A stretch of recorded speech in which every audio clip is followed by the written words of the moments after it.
if you can see us, if you can hear us, please do let us know. We'd appreciate it, because I never trust these things. I just don't. I can't bring myself. I can't bring myself to do it.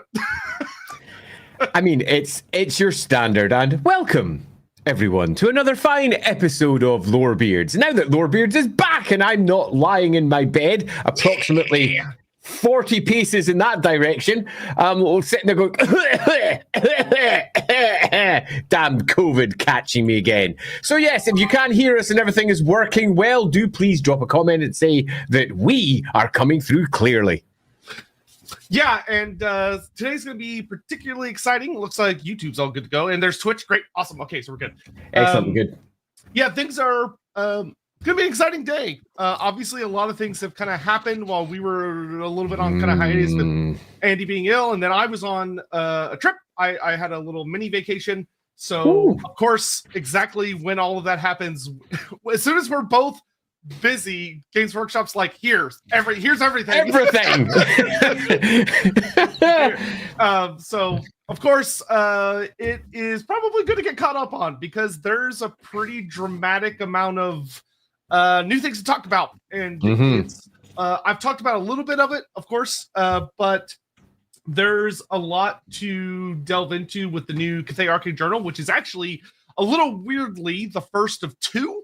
As Games Workshop has confirmed, they're releasing a second one that's not adding any new units. It's just more lore, which is like, okay, I don't know why it's not in the first one, but sure, why not? Yeah, it's a choice and a decision that I don't quite understand yet, but I'm sure it'll all become clear when it arrives. And for those of you who've not caught up with the new army list and everything that offers, which is what we're going to be covering today, you're probably going to find that someone like myself, come the end of this, is going to say, well, I'm glad they're writing more. Yeah,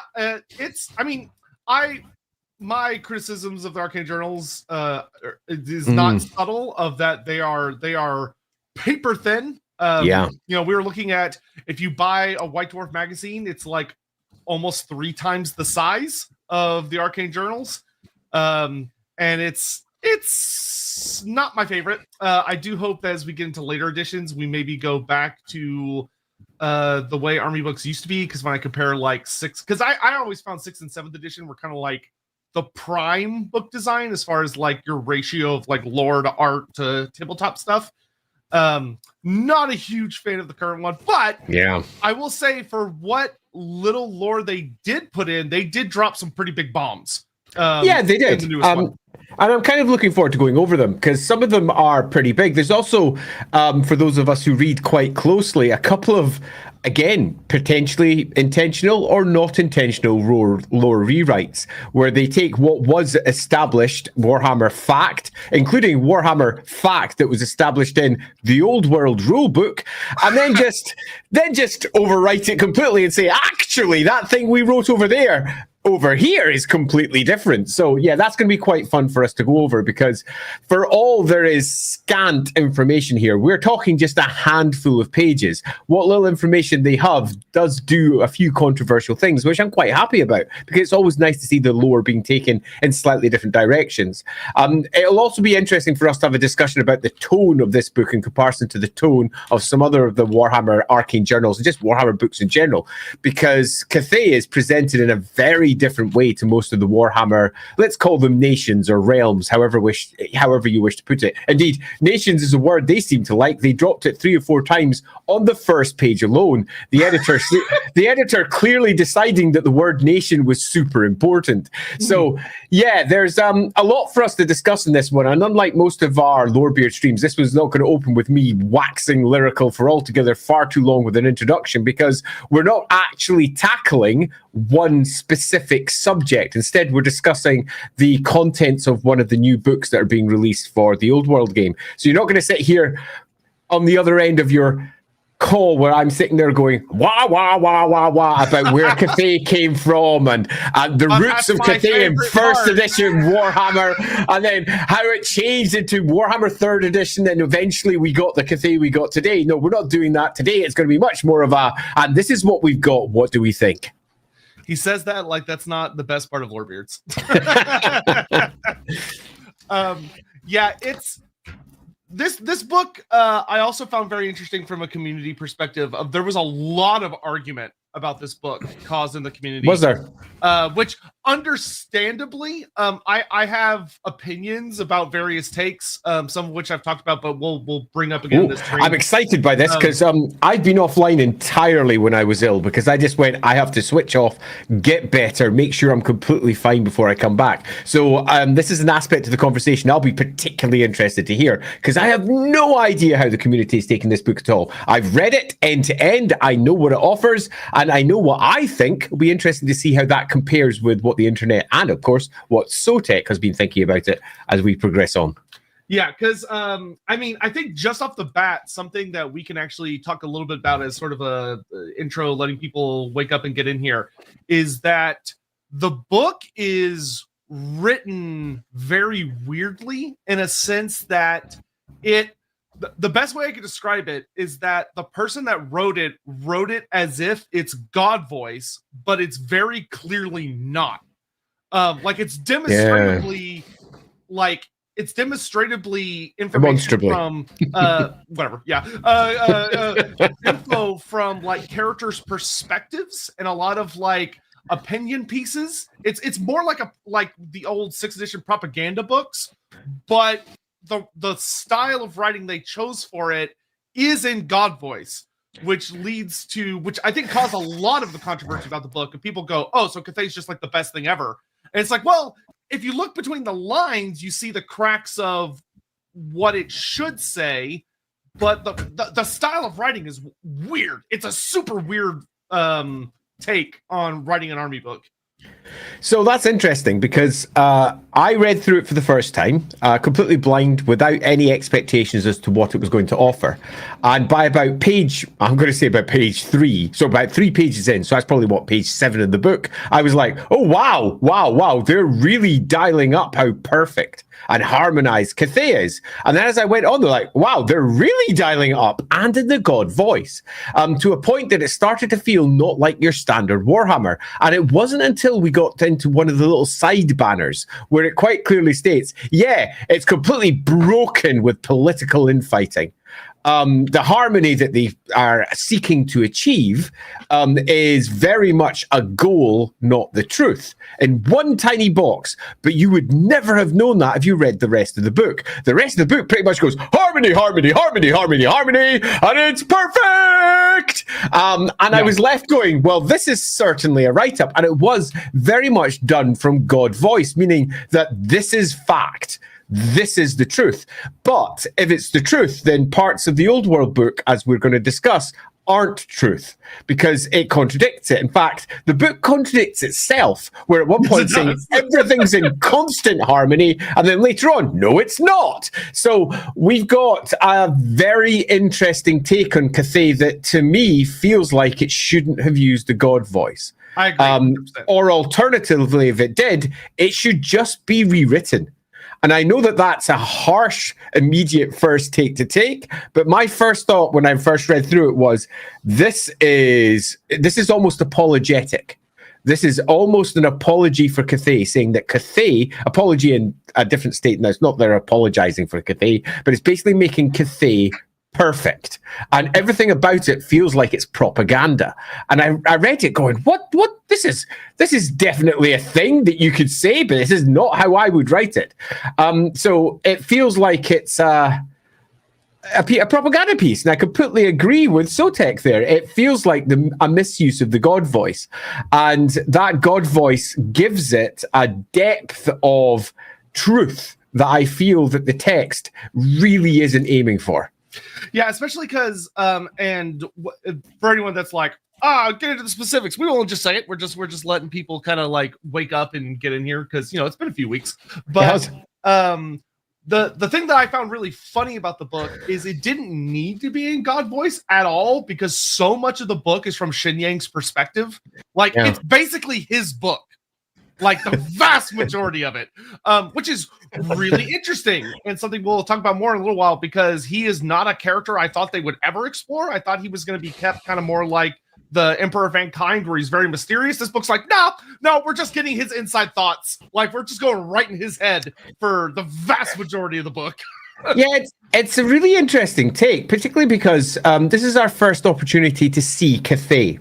And how do they decide to tell us about Cathay? By saying, dragon, dragon, dragons, dragons, dragons, dragons, dragons met Sigmar! Sigmar! Dragons, dragons, dragons, dragons. Also, dragons went to Nehekara. Nehekara, Nagash! Ah! Nagash is bad! Dragons, dragons, dragons. Oh, by the way, there's a town or two in the place. Here's one of them, discussed slightly with one of the dragons. And they tell you almost nothing about Cathay. Who are they? How do they work? Yeah, what's going on? What are the dragon-blooded? Where did they even come from? Even that is not given any real detail. They just are a thing that's in the army list. It's almost hilariously lacking in detail about Cathay. There's more detail about Cathay's impact on the old world than about Cathay at all. And there's more detail about the Empire than there is about Cathay as a whole. It's kind of weird. Yeah, a part of me is really, really wondering if the second book, based on what little bits they've said about it, it sounds like the second book is going to be more about actual Cathay, and the people of Cathay. Because even... It's a weird book. To put it very bluntly, it's a very weird book. I enjoyed what's in it, but the best way I can describe it is it feels like someone took usually the section. So if you read the old army books from 6th, 7th, or 8th edition, usually they're kind of divided up into two sections, which is here's the origin of the faction, and then here's what the faction's been up to since their origin, and we only got the first half. we didn't get most of this book doesn't even take place post Sigmar. The vast majority is pre Sigmar, and you're like, well, this is great, but considering how few pages you dedicated to the story of this playable faction, you didn't tell me shit about who I'm playing. And in particular, with the little bit of background that it does get, your first thought is going to be, so it'll be Yin Yin we see then. Yeah, I know, Miao Ying. Barely mentioned. Miao Yang, why is she the choice? I mean, Miao Yang, it does say she popped over to the old world a couple of times. It did a couple of things. But Yin Yin's clearly characterized as the seafaring adventurer that goes across the oceans and visits other places, opens doors diplomatically, and has been across the world doing crazy stuff. Where's Yin Yin? Nowhere to be seen. Yeah, loved it. Doesn't even have her banners not even represented in the old world yet. She's apparently so distant from what's going on. But anyway, okay. So before we get too ahead of ourselves, let's go ahead and get through the opening super chats and bits and stuff. Yeah, let's see what we've all got to say. And just a quick before we go, thanks to everyone who is sending me all manner of good wishes and well wishes in my direction. I was very ill with COVID. I can't believe I bloody caught COVID again. It was pretty bad for about a week or so. And the last couple of weeks have been me just going on into recovery and trying to get better. I am broadly now better, although if I decide halfway through to just do this, and that was me pulling a foolish, stupid face that looks like I'm about to fall asleep, for those of you listening to it on the podcast, you'll be aware that I am still pretty tired.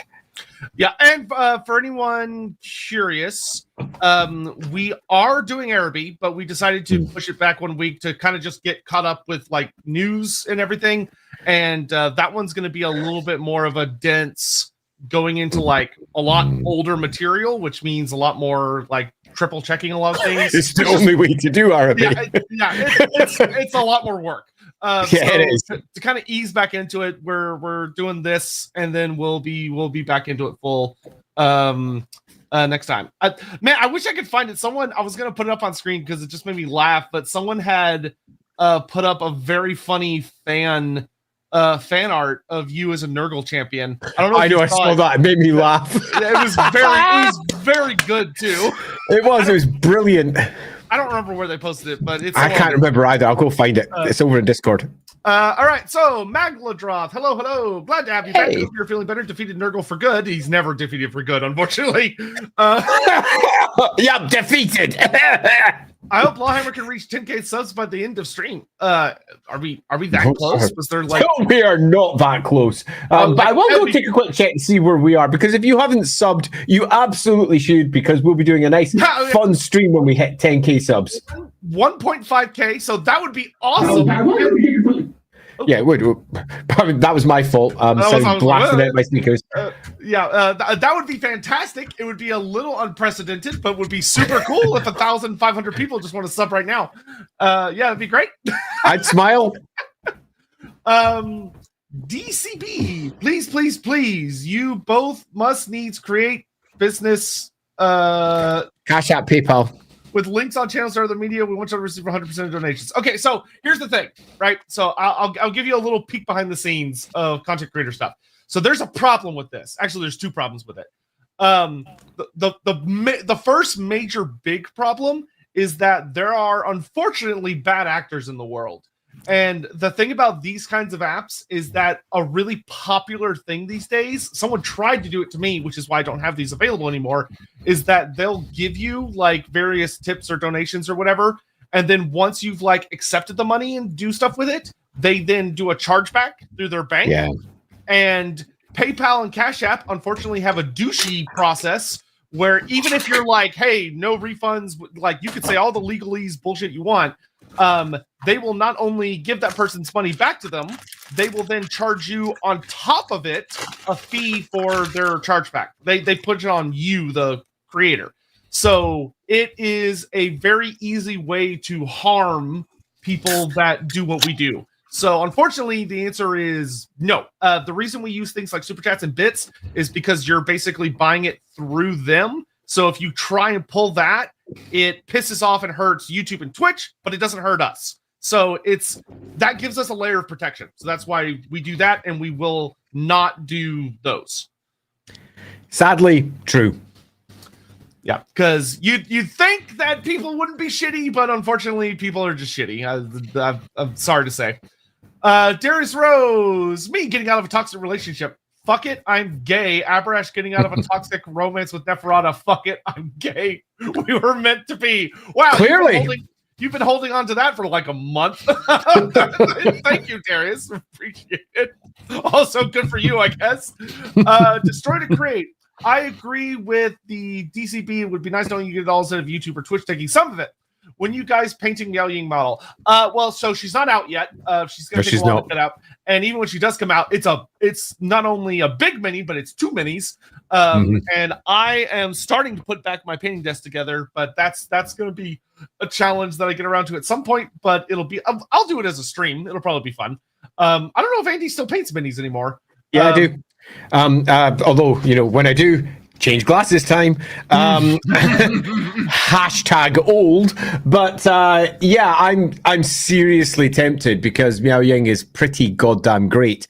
For all I was waxing lyrical about how I prefer to have Yin Yin, and I would, Miao Ying is a gorgeous model and it's super, super tempting. But I have a pile of shame in my house that's larger than most people's houses. So as and when I'll do it is a completely different kettle of fish. I'm not sure. Yeah, and I will note that I am pretty pleased to see that Cathay has sold like gangbusters. I can't buy any minis except for like the most expensive ones that are like a single mini. But all of the regular minis are sold out. All the books are sold out. Everything's sold out, and it's wild, which is nice to see. And hopefully, it continues to be a successful range. I hope so, because that means we get more plastic ranges. Ricky Chapman, we really need to hunt the nurglings that live in your house, Andy. We recommend warp fire throwers. Warp fire throwers would not actually be the ideal way to deal with a demonic infestation. I don't know how to tell you that. Let's wash them over with warp stone. It'll be fine. Nice one, Ricky. Corruption with more corruption. What could go wrong? Masculine says, to your continued health from here on, at least. Yep. Thank you very much. Let's see. Who rescued you from Nurgle? Was it a god? It was Lindsay. And she is a god among women, so I'll say yes, it was a god. There you go. What would the Cathayan version of Mulan be like? Giggles around, but if someone, I think if someone was trying to capture the essence of like the film story, because the real story is different than the film.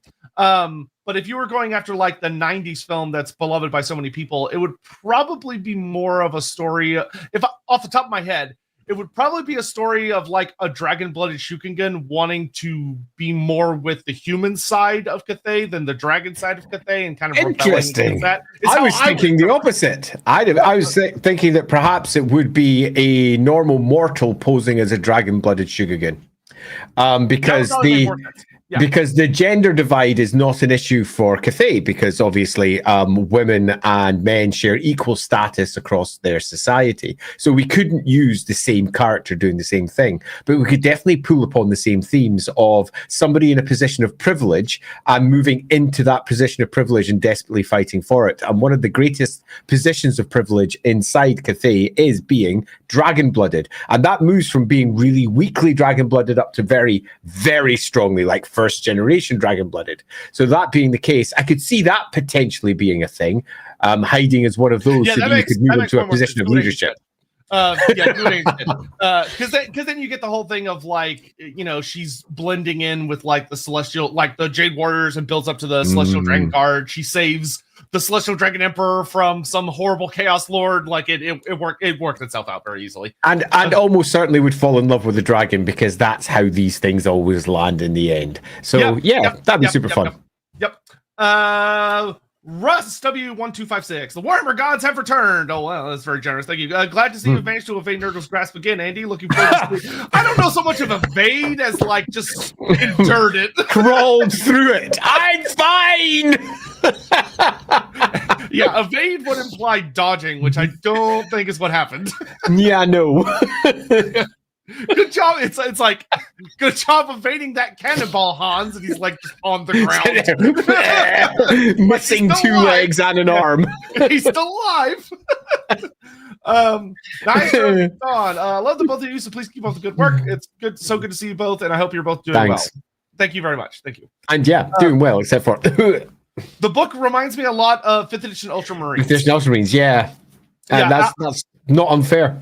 I've also seen a lot of people in the comments comparing it apparently to the new League of Votann book.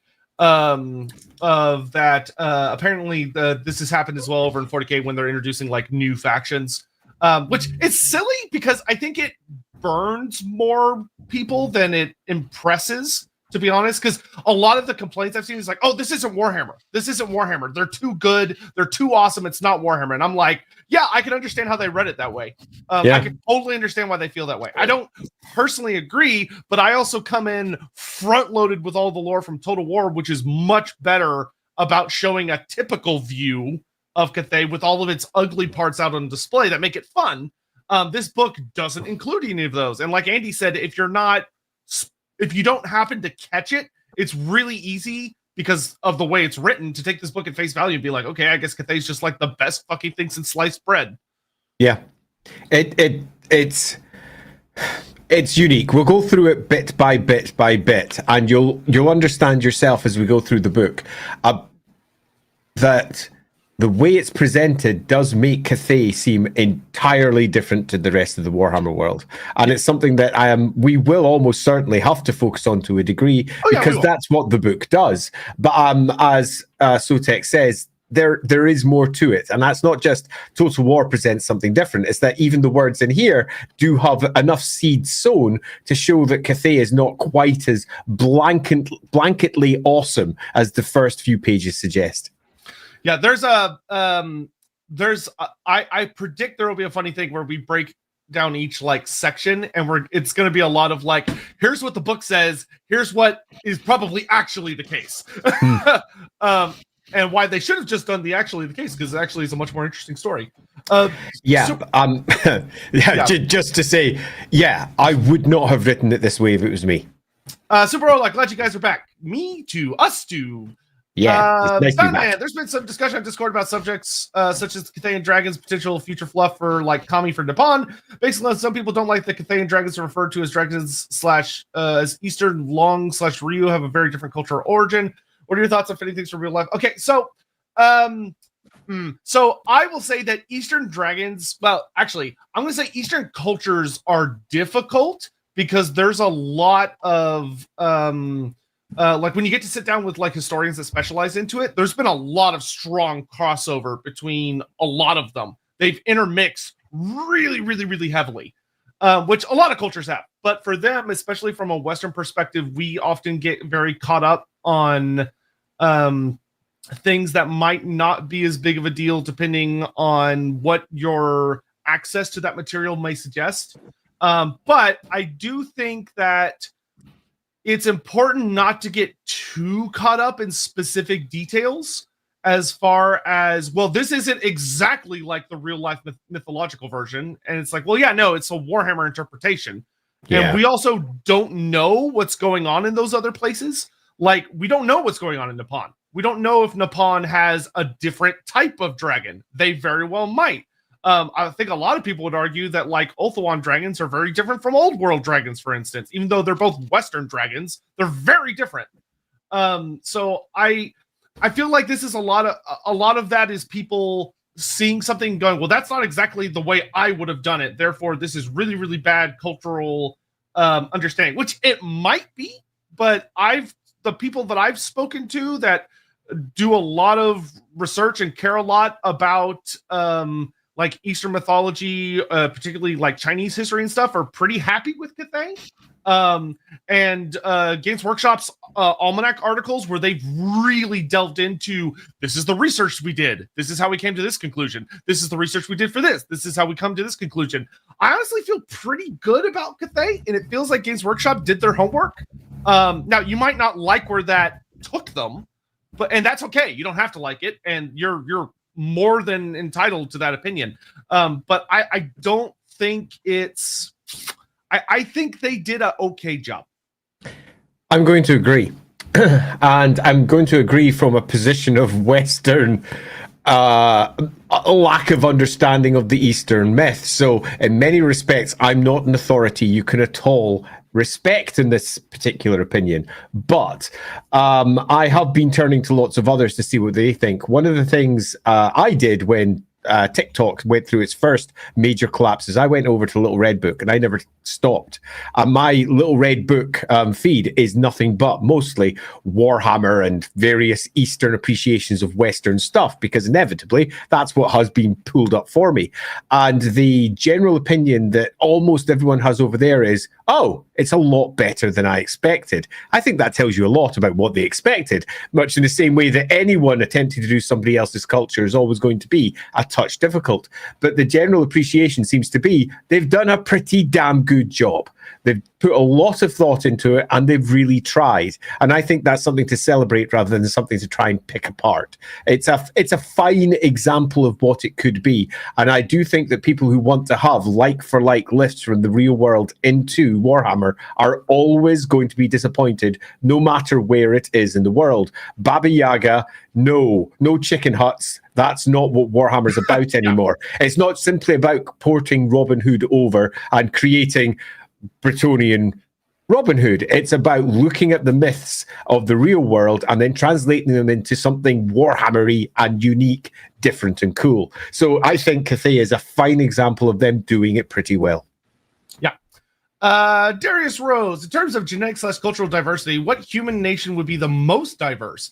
And if you had the chance to expand the diversity, which one would it be? So this one's a little tricky because from an army book perspective, they're all very homogenous, super homogenous, based on what the army books tell you.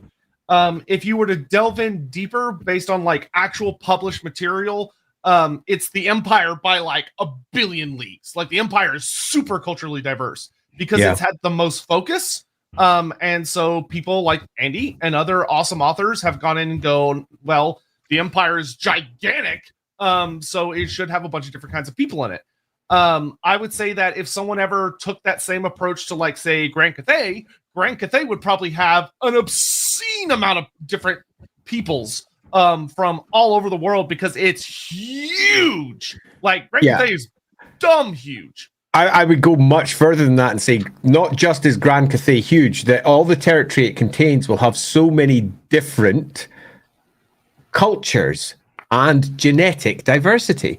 Cathay is so big that it would have, much like real world China, an enormous amount of diversity within it. Now, if you're outside, you might just go, well, they're just Cathayan, and you're correct. Russia, for example, many people have a view that all Russians are, the almost westernized Moscow-centric style of Russian. But Russia is an enormous country, and it has so many different diverse ethnicities all the way across it, ranging from what many people in the West view as deeply, deeply Eastern-appearing people, right through to very, very Western-appearing people.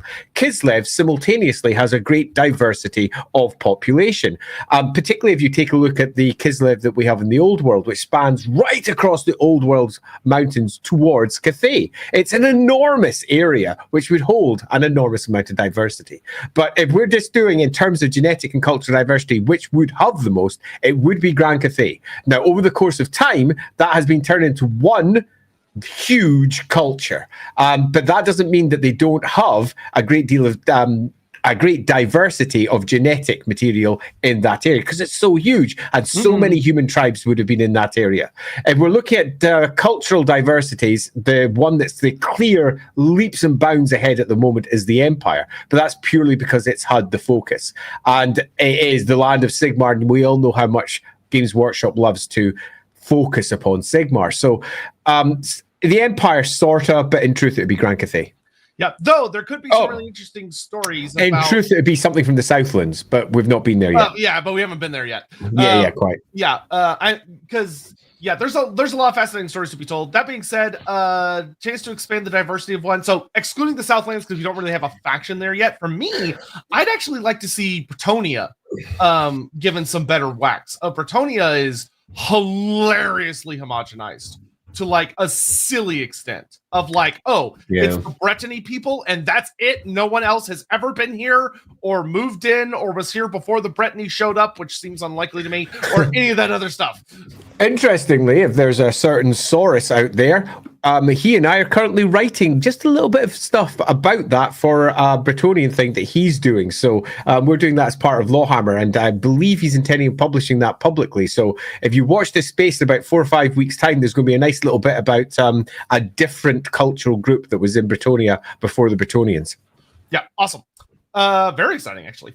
Biofoot, 3 cheers for Andy returning for the Grasp of the Fishman. What new fishy lore is in the Arcane Journal for Cathay? Welcome back, Andy. So I don't recall seeing any specific fishman parts, but who knows? Maybe looking over it will. What about the children that Yin Yin had with all those fishmen? Yeah. It's their fins. They're just so impressive. Smiley Kira, any new hint on the Jade-Blooded Vampires? So within the book itself, no. I actually don't know if Andy knows about this, but Games Workshop did comment on the Jade-Blooded Vampires. Oh, did they? Yeah, they said 2 things, one of which was very funny because they made a mistake, and the other one is interesting. So the first is that they misspelled Herakte's name, and they called him Harate, I believe it was, or Harate, something like that. But they spelled his name wrong, which made me laugh. And the second thing is that they basically said that they didn't tell us anything about what they are, but they told us what they're not, which is that they said they're not doing the Jiangshi, which are the like stiff vampires that hop. They said they're not really practical for the way we design our armies and the way we want like the Jade-Blooded Vampires to work, so we're not using them, which I'm like, all right, I think they'd make like a cool specialist unit, but I can understand that. And then the second thing they said, which caused a lot of discussion, was they said that the Jade-Blooded Vampires do not use body horror, which is a very vague statement because that doesn't, like, what like is like shredded flesh hanging from your face body horror. Like a lot of people would say, oh, if your intestines are out, that's body horror. But like, is showing any bone at all body horror? Because it seems very much they're catering to when you're dealing with like the Chinese market, they have very, very, very strict rules when it comes to what can be shown on a corpse. Yeah. So that seems to very much be what they're referring to. But what exactly that's going to look like on a playable undead army, to me, is like, I don't understand what they're going to look like then, because it's very restrictive when we look at like Western vampire counts. It sounds like the Jade-Blood are going to be something entirely different, which is not bad. It's just interesting. Yeah, I'm cool with whichever new direction to go in. Don't particularly have any preference. After all, there's so very little existing lore to potentially contradict. So if they go wild, they go wild. It's fine. Diamond, I think one of the big issues with the books they aren't focusing on the immediate neighbors of Cathay, their internal threats, because they're so focused on how it relates to the other playable factions. So we're getting a big overall history, but no detail. So it feels less like they're expanding east and more like they're sticking a big, impressive, but empty faction on the side of the old world. So I'd say that's a fair criticism. There's definitely Agreed. There is definitely a note in the book that they are very, very vague about, like you said, the immediate threats to Cathay, because obviously those are not yet playable factions. So like they mention them, but they don't go into any details. Like they don't talk about End. They mention the Blood Naga of Koresh, but don't go into any details. They mention the Hobgoblin Khanate, but don't go into any details. Same thing with the Pawn. So we're kind of left with this weird situation of like the only bad guys they talk about is Chaos. And even then, they don't really get into any specifics, which is a criticism I have that we'll talk about later. And we hear more about like what they were doing with old world factions, which like, all right, that's not really relevant to who they are as a nation, but sure. Yeah, there's some very interesting choices, which you'll see as we start breaking it down. Cathay, finally some smart humans in the Hekara. And am I a joke to you? Yeah, yeah, you're not wrong. There are parts of this book that I think will age very poorly. As like new factions and more information comes out.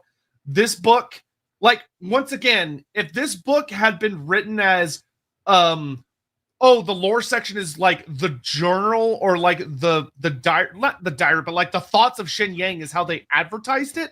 Like, this is what the Celestial Dragon Emperor has seen in the world, and this is what he has noticed in the world, and they're able to do a better, because that could have worked so well, because it would have, like, the book talks about how he becomes more and more distant from the world as time passes. So they could have played it off as, as he retreats further in the world, he doesn't really know what's going on anymore.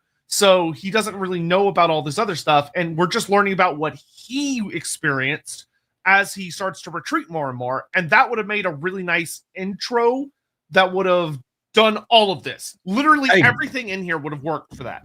And it would have worked better if, for example, it had been, say, the dreams of Shen Yang as they're being interpreted by one of his court, a great astromancer. Oh yeah, that would have been even better. Okay, an astromancer who is interpreting the thoughts of this great dragon emperor, then that would have landed much better. And the information would have been exactly the same, but would have been in-game and from a certain angle. And all the things that it emits would make sense because it's just the dreams that are being read, and all the things that it includes would also make sense, particularly from the view of the importance and the central thrust towards the great harmony of Cathay and how it is true, regardless of the fact that when you actually see it in practice, it isn't true. So I think it would have landed much better. Yeah, so the way that this book should have opened, if you go read the old 6th edition Army books, they're really fun because almost all of them, the opening lore page will usually be an in-character person being like, I am such and such, and I'm going to tell you the history of our peoples because you're young, whatever. Like the dwarf one is like a Longbeard talking to a group of beardlings.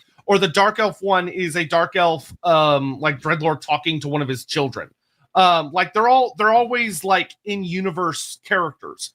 If this book had opened with like it, especially with how old world focused this is, if this book had opened with, hey, I am such and such of the Empire translating the notes that we have been sent from this astromancer ally of ours from an embassy, and here are his interpretations on the inscriptions of the dreams of Shen Yang in relation to the approaching diplomatic envoy of Miao Yang. Like setting up the second journal, that would have gone over so much better, because then it would have been like, of course, this astromancer is saying how awesome Cathay is because he's doing a diplomatic propaganda piece. Yeah, absolutely. And anything that can add just that little bit of mud to the entirely reliable God voice always makes the writing that's being produced by Games Workshop a little bitty better.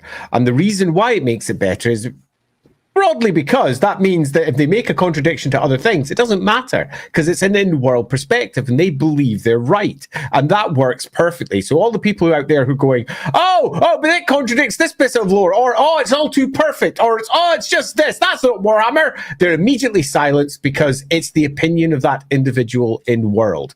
And it also, in many respects, covers the ass of the writer for their own potential mistakes that they might make because we're all fallible. We all make mistakes. We miss things. For example, the enormous and ancient human civilization that sat in Albion. We've discussed that in previous ones. A good old dragon I was about to say vampire. Good old dragon emperor over in Cathay will know about this, the central thrust that was around Nottingham, the Citadel of Lead, whatever you want to call it, over in Albion, which was a central point of the old ones, and a human civilization of great age. And then to suddenly say there wasn't any, and they weren't doing stuff, and it was only Nehekara, that's something that the dragon clearly knows is false. But an in-character writer would not need to mention any of that nonsense, and nor need the writer worry about mentioning that nonsense because it's an in-character view. Yeah, and the instant we get a End or Nippon book, which does not seem unlikely if the old world continues to go or be successful, is going to make this book look very stupid. Yeah. So, absolutely. This book is going to date badly if they do more books over in the East, and it seems exceedingly likely that End, at the very least, is probably going to be massively expanded. It's this big open area that they've done very little with, and carries a great potential market for Games Workshop as well, because India is a massive, burgeoning market. So the idea that they wouldn't like to access that billion or so people and all of their disposable income is obviously farcical. They would like to access that. So finding a method of doing so is not unwise. End seems certain. End will blow this book away and make it look a bit foolish in places. Yep. Seditian, painting the ceiling with Lorebeards on. Perfect. Be nice to your back. Take breaks. Dynaman, on a shorter note, GW, where are me Jade Crossbowmen? Yeah, it's they only had so many minis that they wanted to release in this particular wave. Yeah. Just remember the eternal rule that models are forever, rules are temporary. So buy what you think looks cool because what its rules are going to change. Just get what you like.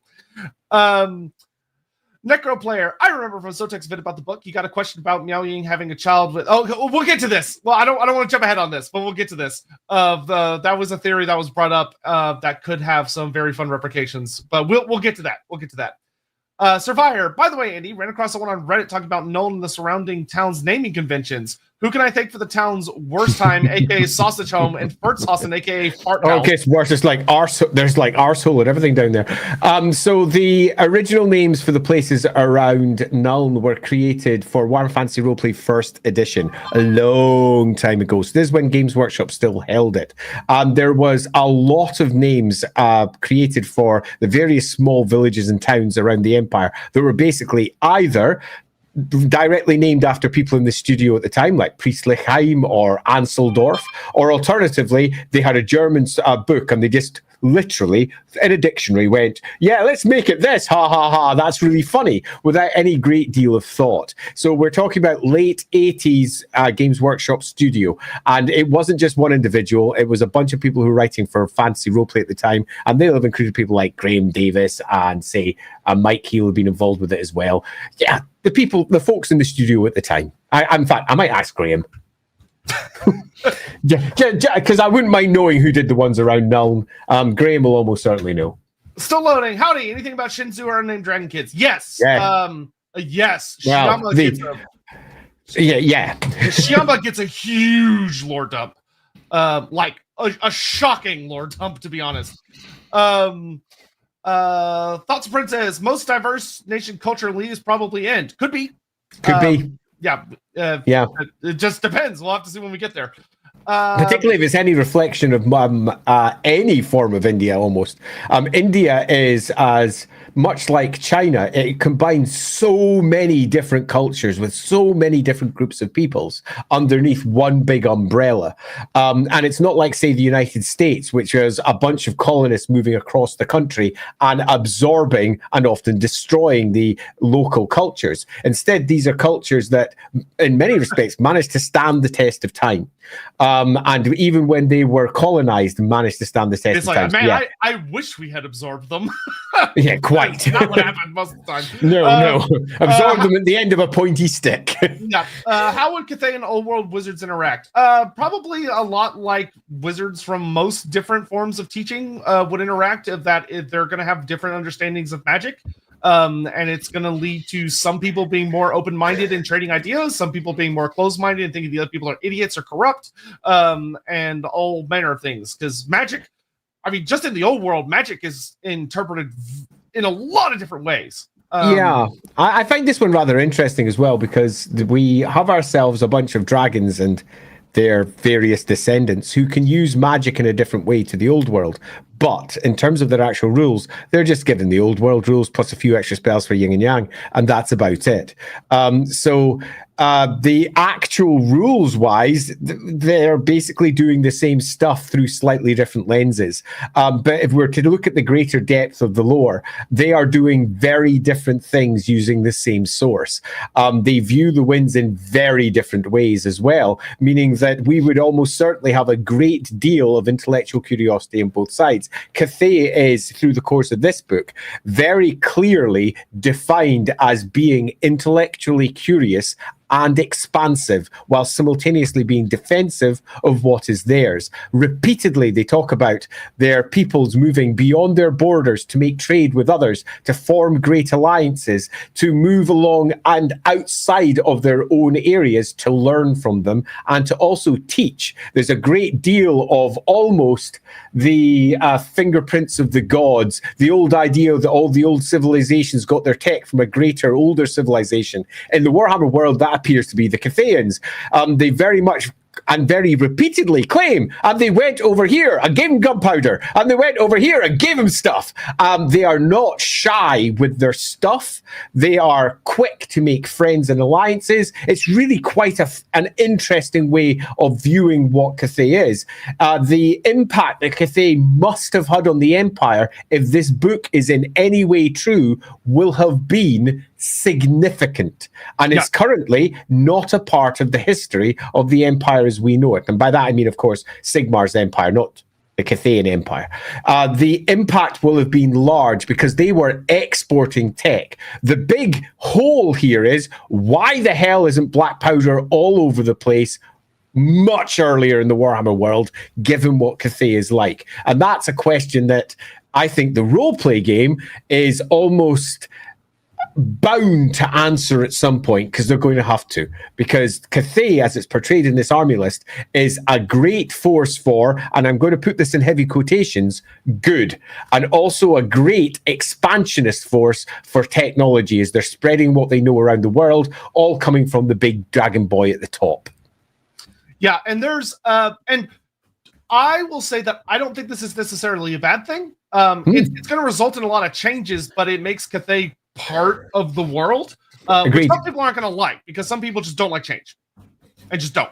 And that's understandable, especially like in nerd cultures, we tend to be very resistant to things that are like changes in retcons and stuff. But when you have like a major geopolitical faction appearing in the world, they're gonna mess with things.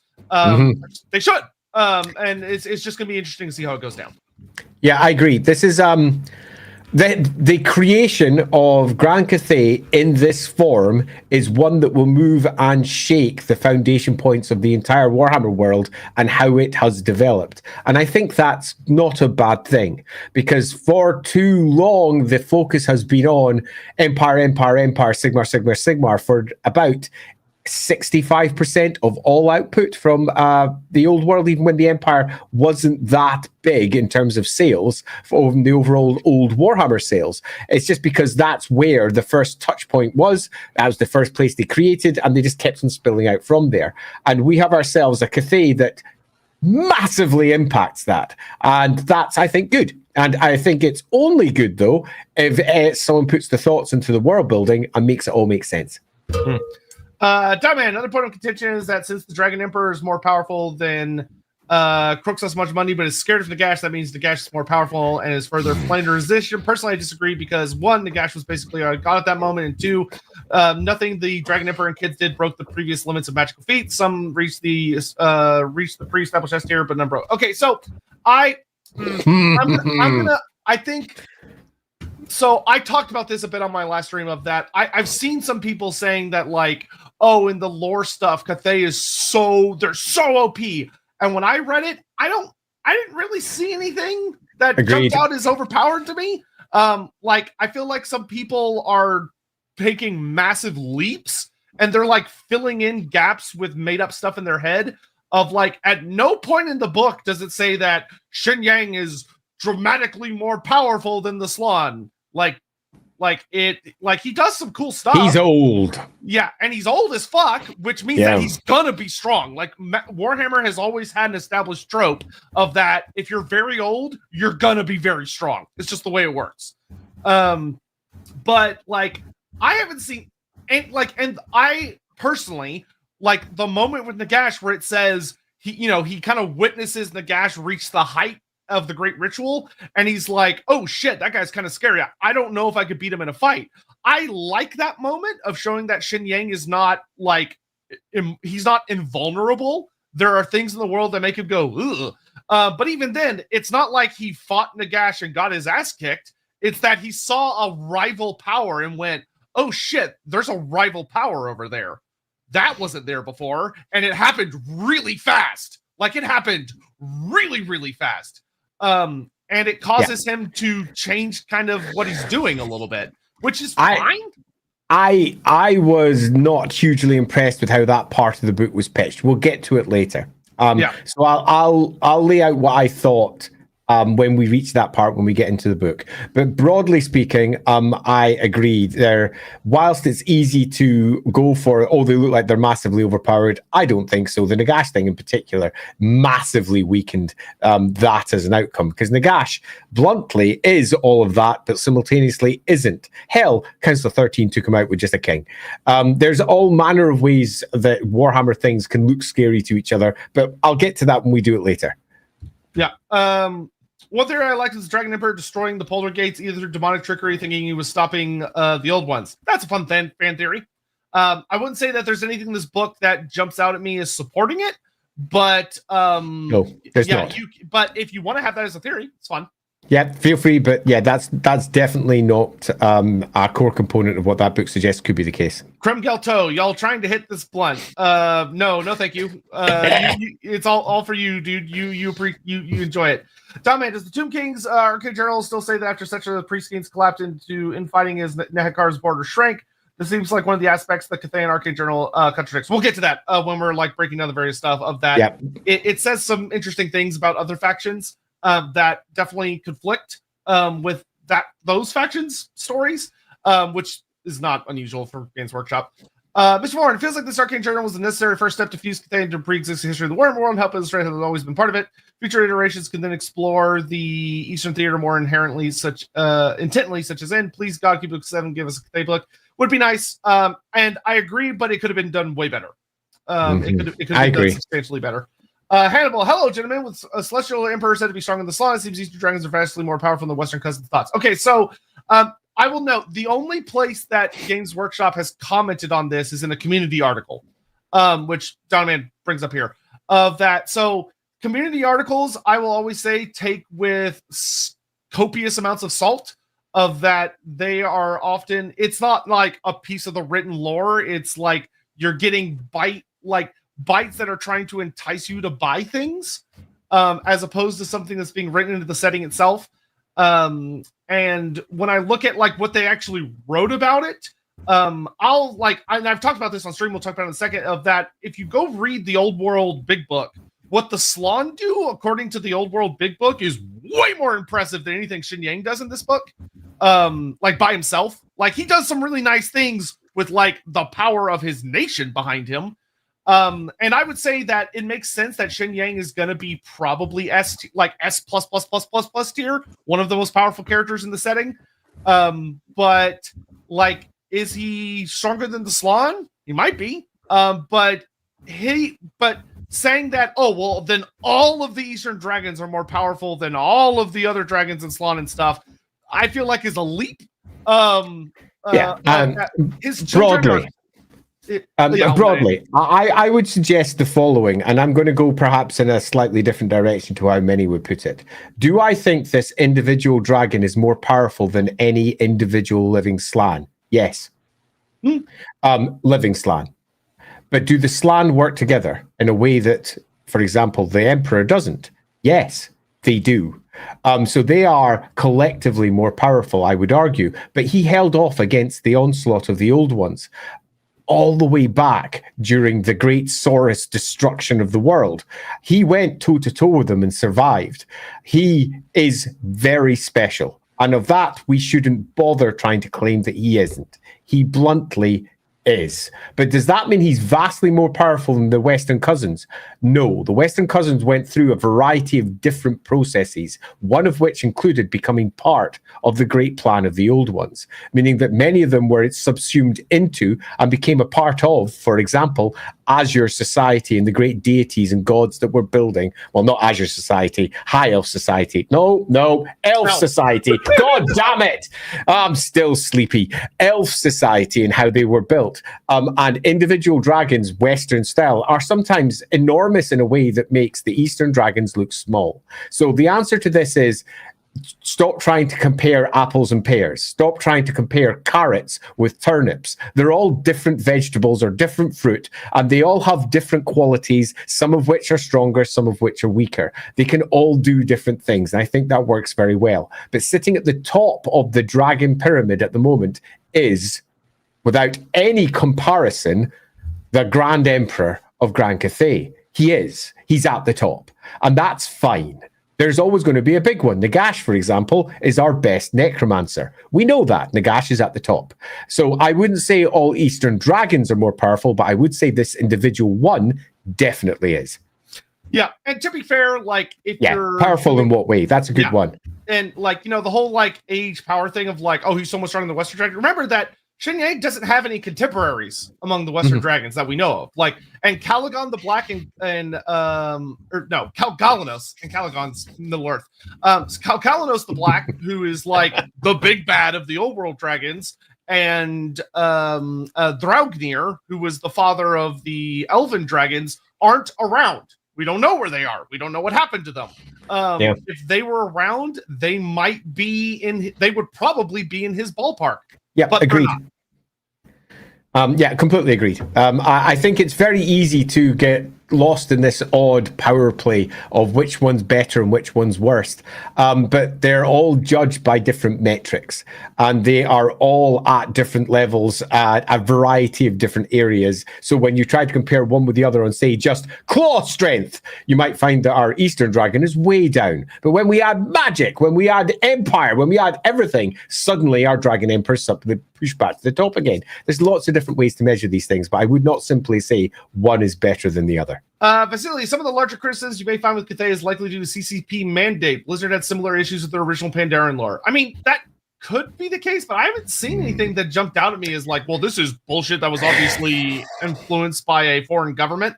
I don't think that's the case. You often find that it's not that these things are mandated, it's that these things are feared. So people self-edit rather than have edits pushed upon them. So they're afraid a certain outcome will be expected, so they just write towards that outcome. Do I think this version of Cathay would have been different if we weren't selling it in China at all? Yes, I do. And I don't think that can in any way be argued. Of course it would, because this is a product that's being sold into China. So they're going to be taking the primary market into mind. They want to sell into China. It's an enormous market. Of course, they're going to take an angle which makes the Chinese faction look great. That in no way surprises me. Is it how I would have done it? No. I think all the information is fine. I just think it was pitched wrong. Yeah. Sean Schultz, who would the Dawi like more, Nippon or Cathay? Well, we don't know anything about Nippon, so I can't answer that. Yeah, totally. That's like asking, like, who would dogs like more, Martians or humans? Endurumbria. Yeah. Don Man, there's a quote some people brought up. Oh yeah, we talked about that. Yeah, we did. Cathayans having the best gunpowder. Some people think it should be the dwarves. I don't think I have an issue with it. There's slightly different reasons. Sotek's spoken about steam power. I think Cathay has the best powder due to their alchemical strength, but the dwarves have better guns due to their engineering strength. So, yeah, this is okay. I'm gonna cut to the core of this because I'm seeing this repeated in constant amount of these comments. A lot of people, I think, very unnecessarily, are obsessed with this idea that how dare a new faction be the best at anything when there are pre-established factions. This is clearly bullshit. Who cares? Who fucking cares? Like, I don't understand why everybody's so butthurt about it. It doesn't matter. Like, it just doesn't matter. B, it's fucking propaganda shit. C, like, there are so many easy ways to poke holes in it of, oh, Cathay has the best gunpowder. Yeah, well, the dwarfs' guns are substantially more, like, sophisticated, despite the fact that the dwarves move so slowly technologically. So clearly Cathay has some kind of problem. And Cathay also, this is something Total War pointed out that I actually really liked back in the day, is that Cathay's technology has started to fall behind globally, which is really interesting, of that they don't have steam power. They've invested very heavily into like gunpowder and some other techniques. And magic. And magic. But because of that, they've completely lost the technological race. Like, they just lost. Like the Empire, dwarfs, Skaven, Chaos Dwarfs are all rampaging ahead. Cathay is like, they're almost like the elves. They're so reliant on magic that they just totally fell behind. Yeah, I agree. Loosely speaking, this is the same argument that you would have if, for example, we're discussing magic. Why is the Empire not as good as the elves or the Slan at magic? Or why are the elves in any way competing with the Slan at magic? That makes no sense. No, they're all doing different things within their own tech trees. The tech trees for Cathay are strongly gunpowder and magic based. The tech trees for the dwarves are strongly rune and strongly gunpowder and tech based. They have lots of crossover, and that's fine. People are constantly crossing over with their cultures. There is literally nothing here that feels to me in any way odd or unexpected. And in many respects, it's reflecting a lot of real world developments also, because as we know, black powder was pretty much formulated over there first, and they are reflecting that in their version of Cathay. And that's good. I like it. It's fine. We don't need to have every single peak power being also the originator of said power and being the only one that's close to the peak of that power. It's fine. It's good. I like it. Yeah. Plus, I'll say, I don't ever think dwarfs should have been like the best gunpowder faction, considering how many dwarfs like just don't like it. Like, you have entire holes that are like, no, that's not traditional. We're not even going to use this shit. Like, I like the fact that there are factions that have like superior versions of it, because the dwarfs are they're kind of not super into it in most of the Cathayan core. There are some holes that are like super into it, but a lot of them aren't. The core of the dwarves is they're great fabricators, but they're also deeply traditional, which limits their fabrication. Where the Cathayans have a great direction, which might be a better way of putting it, meaning that the points that they are interested in, for example, alchemy, are high on the list of things that they pursue.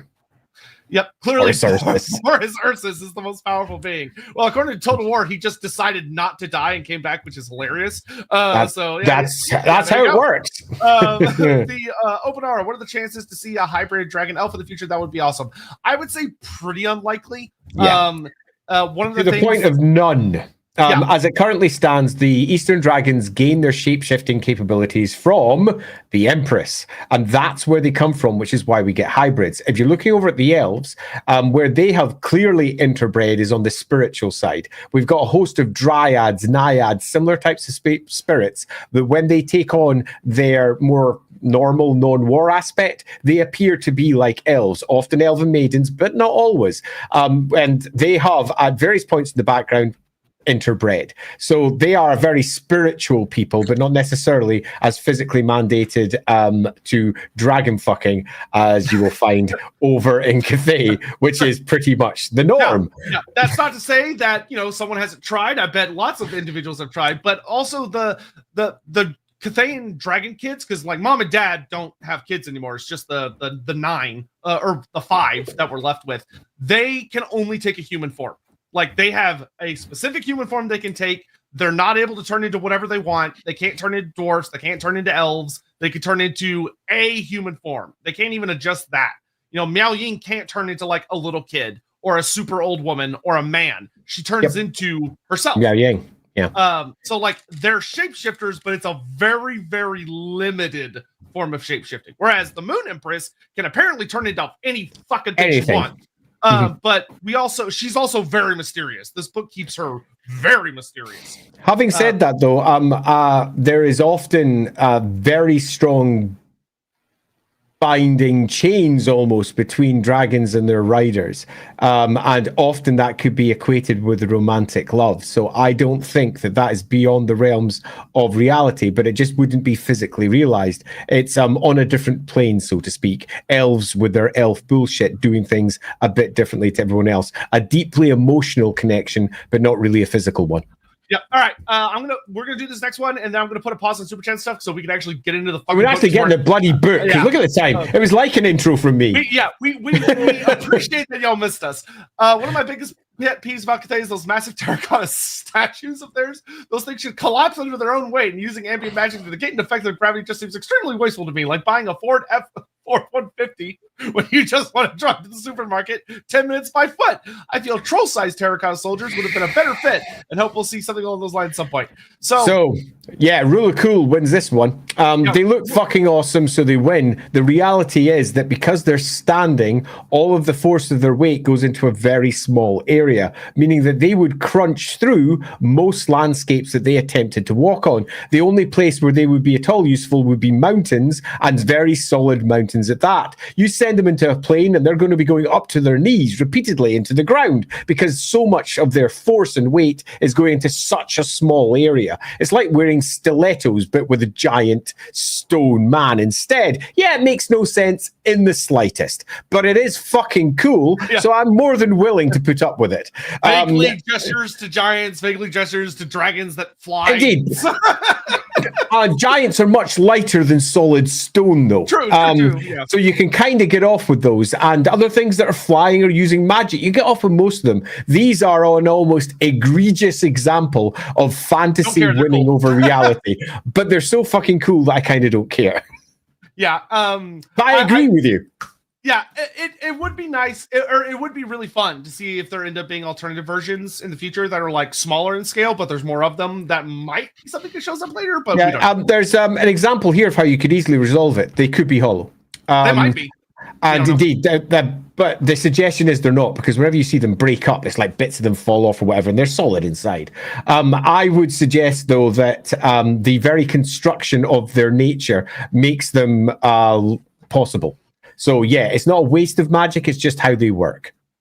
Yep. All right. So I'm going to put a pause on Super Chat stuff for a little bit. I really appreciate y'all. We'll get back to those in a little bit, but we're going to actually work our way through some of the sections. Let's get through some of the sections, because I'm keen to dive in with the realm of the Celestial Dragon, because I'm going to open with something I think is actually an egregious example of why they should have changed their entire tone. And it's very, very first paragraph. Yeah. I was about to say, so everyone keep in mind that this book literally says that Grand Cathay is the most perfect, harmonious place on earth where everyone is happy. It literally says that. Like this, I'll point out later when it says, but like it literally says that. But then in the opening paragraph, it says, Grand Cathay is the land of the Celestial Dragon Emperor, oldest and most powerful of all the Eastern Dragons. For over 5,000 years, the Celestial Dragon and his Empress, the Moon Dragon, have ruled their empire. Many times has Grand Cathay been threatened by foreign powers or internal rebellions. First line. Like, what? Okay, so it opens with, I think, a nice opener. Basically, it's the land of the dragons, and it is a place that's riven with problems from outside and from within. But I think it opens with arguably a wrong statement of intent. The statement of intent here is the only thing that matters are the dragons, where Grand Cathay as an idea is the people. All of the people working together towards the great harmony. It's not the land of the celestial dragon. He is merely the one at the top of it. He is more the conductor for the orchestra.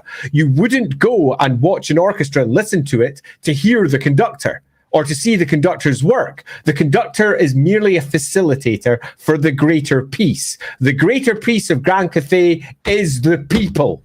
But according to our write-up right at the beginning, the only thing that matters is the emperor and his wife. That's it. And I think that right from the outset, we've got a tonal shift that feels weird because the whole of it is the harmony of all of it working together. But all of the writer's concern is dragon, dragon, dragon, dragon, dragon. And right from the outset, it's the realm of the dragon, the only one that matters, right at the top. The people are not very important at all, which means if we're looking for an in-between-the-lines reading, we've got a dictator. We have got ourselves an absolute authority who strangles control, and the people are not what matters. The dragon is what matters. So for those of you out there who are going, so how close is this to China and its great communist ideal? It's literally not. It's nothing like the great communist ideal. What we have is an absolute dictator. And that's how it opens. This is the land of the dictator who demands that everybody works according to his rule, and they often don't. The first paragraph makes it clear. Internal rebellions, invasions from foreign powers. They are in problems from all around. That's good. I love that. That's great. Yeah, so and I 100% agree with Andy of if this, and this is what this book should have done, is this book should have taken the idea of Shen Yang cares about himself and everything else is basically a tool to his objectives. Because we're going to go through this, and what we're going to do is we're going to talk about what each section says and then what it's actually implying. So coming to the old ones. I'm not going to read it. No, don't read it. Oh, yeah, here we go. I'm not going to read it word for word. But this one is kind of interesting. So it's not one thing that I found curious about this section is the way I interpreted it, which I'm actually very curious of how Andy feels about this, because I don't know if Andy interpreted it this way, but with combining from a little bit of the Shadow of Chaos section as well, is that the way I interpret it that I find interesting is, to me, this book implies that Shen Yang never fought or talked to or did anything at all with the old ones. Instead, he hid. He hid amongst humanity. So I find this one bloody fascinating. This entire opening section is the coming of the old ones. So what we have is the pre-old one world, which is an almost... It's cold and frigid and a land of volcanoes and horror, and dragons and giant creatures rule the world. And Shen Yang in particular is at the peak of the great pyramid of creatures that live there, ruling in his own little corner. Then the old ones come along, yank the world somewhere else, and Shen Yang goes, "You what now?" The great gates are opened in the North and South Pole, and magic floods the world. Contradicting the old world book, the winds of magic are already there. The winds of magic are there right from the very beginning. So the winds of magic have entered the world pre the collapse of the gates. We have the winds of magic, and Shen Yang decides that he's going to study them and master them, because this is the tools of the old ones. So he uses the winds of magic and presumably attaches himself strongly to the Zir wind, because we all know that's loosely where it goes. So we have a complete rewrite of what the old world says within the first section of the book. What we have here is a complete revision of what it was like before the arrival of chaos. The winds of magic exist. Shen Yang's probably a coward. Grand Cathay, as we understand it, you think wouldn't exist exist, but hey, we're about to move to the shadow of chaos and find out Grand Cathay already exists because he's grounded himself. He's grounded himself in amongst humans. He's learned shape-shifting from his new wife. He's having a bunch of kids with them, and he's already hiding amongst humanity. It appears that the story of early Shenyang isn't one of great fighting and holding off against the old ones. It's instead getting in, hiding amongst some humans over in the east, and basically putting his head down. Yeah, now I will say, personally, I fucking love this because Me too. it works with everything we've known about the world. Of like, the old ones show up, they're dominating everything, no one can stop them. At best, you can hide. How do the greenskins survive? They hide, but below the ground. How do, like, the dragon ogres survive? They hide. Everybody hides. And for the longest time, we wondered, like, what was Shenyang's deal? Like, did he, like, bargain with them? Like, we know some of the dragons talked to them, but it turns out Shenyang never talked to the old ones. He studied them from a distance. And the moon... Now, I will say, the Moon Empress... I really love how vague she is in this book because frankly, she is creepy as fuck, but we'll get into that later. She does something absolutely insane later. But Kuei Yin, the thing that's really interesting is that it notes that she first adopted the form of a dragon on the moon so she could come down to be with Shenyang, which implies that they somehow had like a long distance relationship. And that she took on a form that would be like pleasing to him, in order to come down to the world, which is super interesting and doesn't explain dick, but is really interesting. Yeah, by the end of this section, what we can say for certain is that the Warhammer world as it began was awful, and Shenyang liked that. Then the old ones came. And Shenyang, it doesn't say he warred against them. He doesn't say he fought. He doesn't say he had Saurus chasing him around the world. Instead, he says that he observed the old ones, saw the winds of magic, learned the winds of magic, and then continued to observe. As he continued to observe and watch what was being unleashed in the world, he noted that everyone else was going underground to avoid them. And he simultaneously watches throughout all of those process, not being involved. Then... along comes the Moon Empress. They're clearly having a long-distance relationship, or she's somehow watching him from on high going, hey, how you doing down there? Descends as a dragon with their big flappy wings and goes, hey, dude, how's it going? They get on, and she then, well, what? Shows them shape-shifting, shows them how to mix in with men, and gives them somewhere to hide amongst all the people. And here we go. Grand Cathay is a thing. Grand Cathay is a thing thousands of years before Grand Cathay had previously been founded. It's a thing way before the Cataclysm. Grand Cathay is already being built. And this is so unlike anything we had before that it's almost hilarious. At best, the story we had before was Cathay was the original binding together of some of the tribes underneath the rulership of the Emperor and the Empress. And then eventually they spread outwards and made Grand Cathay, but no longer.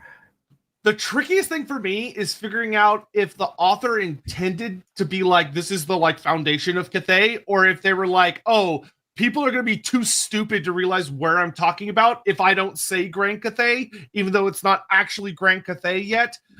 So the answer to this has always got to be the same thing, which is we have to assume that the author has some intelligence. We have to.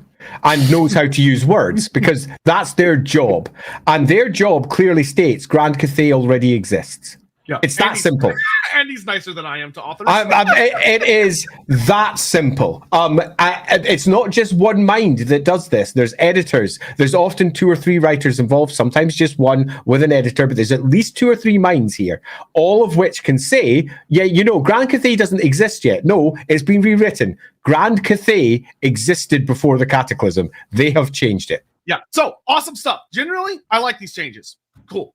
All right, let's kick on to the next one, and then we can grab some more super chats real fast. So next, we get to basically that among the humans, 2 humans become very, very famous. The fiery, passionate, and powerful Shenyang, and his graceful and very luminous wife, Kuei Yin, and that among the humans staying in human form, they basically become very respected leaders. They become basically the most respected wise man and wise woman among their peoples. And they teach them things like masonry, metallurgy, alchemy, and stuff. And this makes a lot of sense. They know a lot of magic. They're very old. It's very likely many of these concepts were discovered in the era before the old ones arrived, because it's not like both of them come from very complex civilizations that are very different from humanity, but had very complex ideas and knowledge of how to do things. And they start passing this on to humanity. And this is where we get our first interesting bit of that Shen Yang, according to this story, which once again could be kind of propaganda coded, but I think it does say something about him, really doesn't want humanity to see him as a god.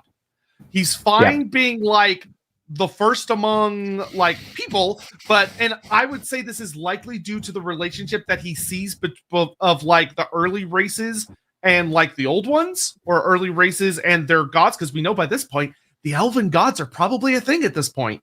Yes, they are. That Shen Yang probably knows what a god is, and he goes, I am not that. Yeah. And I don't want to be that.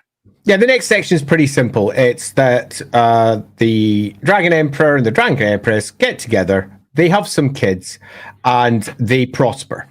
And this is in a time when the world is being absolutely wiped out by the lizardmen. So we have a bit of a why are they prospering going on, but they are definitely prospering. They don't tackle the story of what the old ones are doing pretty much at all. It's barely mentioned. At this point, it's a time of fire and bloodshed for the Warhammer world. Well, yeah, if you're not Old One approved. Indeed. So we have ourselves a people who have hidden away from this, either through diplomacy, either because they have become part of the great plan, either because they're being left and ignored. It doesn't really matter what the reason is, because we know for certain that they prosper. And as they then prosper, the 9 dragon kids are born, and slowly but surely, as the centuries pass, the whispers of chaos start coming to their ears. Yeah, and before the Cataclysm comes, those whispering chaos gods are already doing their job. So this also brings in another big retcon to old lore. Not as much old world lore, but huge compared to old lore, which is that humanity is already well developed. Yeah. It's the old lore used to always say shit oh, humanity was like cavemen that barely knew how to slap 2 rocks together. And this goes, nope, that's bullshit. Yep. Agreed. Now, granted, Cathay obviously gets a big leap forward because of having Empress and Emperor with them, but this shows that early humanity was not as primitive as the elves and the dwarves tell us they were.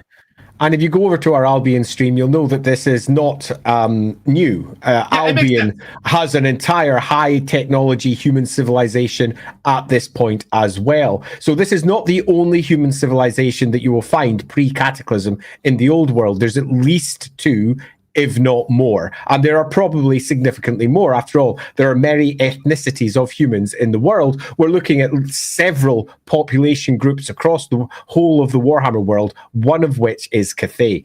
And this Cathayan group is pretty much, by this point, now ruled by dragons who are already looking at the idea of everybody working together with them at the top of the pyramid.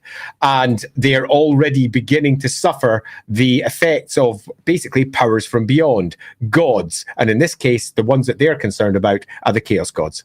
Yeah, and I will say I do very, very, very much like the confirmation that the dark gods were whispering to people, trying to get the attention of powerful forces. This ties in well to go watch our old Dragon Ogre Shaggett story. Dragon Ogre stream. Yeah, this perfect. Literally confirms all of our theories about how the Dragon Ogres made that bargain. Yeah, and what we suggested then was almost controversial, because it was generally said the Chaos Gods didn't exist till they came. No, that wasn't. No, this completely not only rewrites that as history, it repitches it in a fashion that makes all the rest of the background make sense. Yeah, so the Famir makes sense. Dragon Ogres makes sense. Great, awesome. Definitely. Also, the other thing I really liked in this section is that when it talks about the dragon kids, one of the things I found really interesting is that they're clearly born as dragons, which we knew because they're dragons, but they're taught to shapeshift at an early age and to temper their primal fury, which one of the things I like is this really shows that they were taught to live as humans Humans. before they were allowed to live as dragons. they had to blend in. We have to blend in, which is great. That's super interesting. And also for those who are asking out there whether the original dragons were born by egg or were born as human, the answer is by egg. Yep. All right. Actually, we're going to get through these next two sections, then we'll get caught up in Super Chat. Yeah, because there's not that much in these two, because these are well-trod areas with a couple of controversial new points added. Yeah. Cataclysm, there's very little new here. This one actually almost repeats word for word some old text about the coming of chaos. The only thing it adds is that this made me laugh really hard the first time I read it, because it's genuinely funny, though a cool story, of what Xinyan does when chaos first shows up. Of that, like, a lot of people, when I heard the criticisms before I read the book, because I was on vacation, I didn't read it until I got back. A lot of people were like, oh, they said Xinyan's more powerful than Slan. I was like, oh my God, he must have done something insane during the Cataclysm or whatever. And so I come home to read it.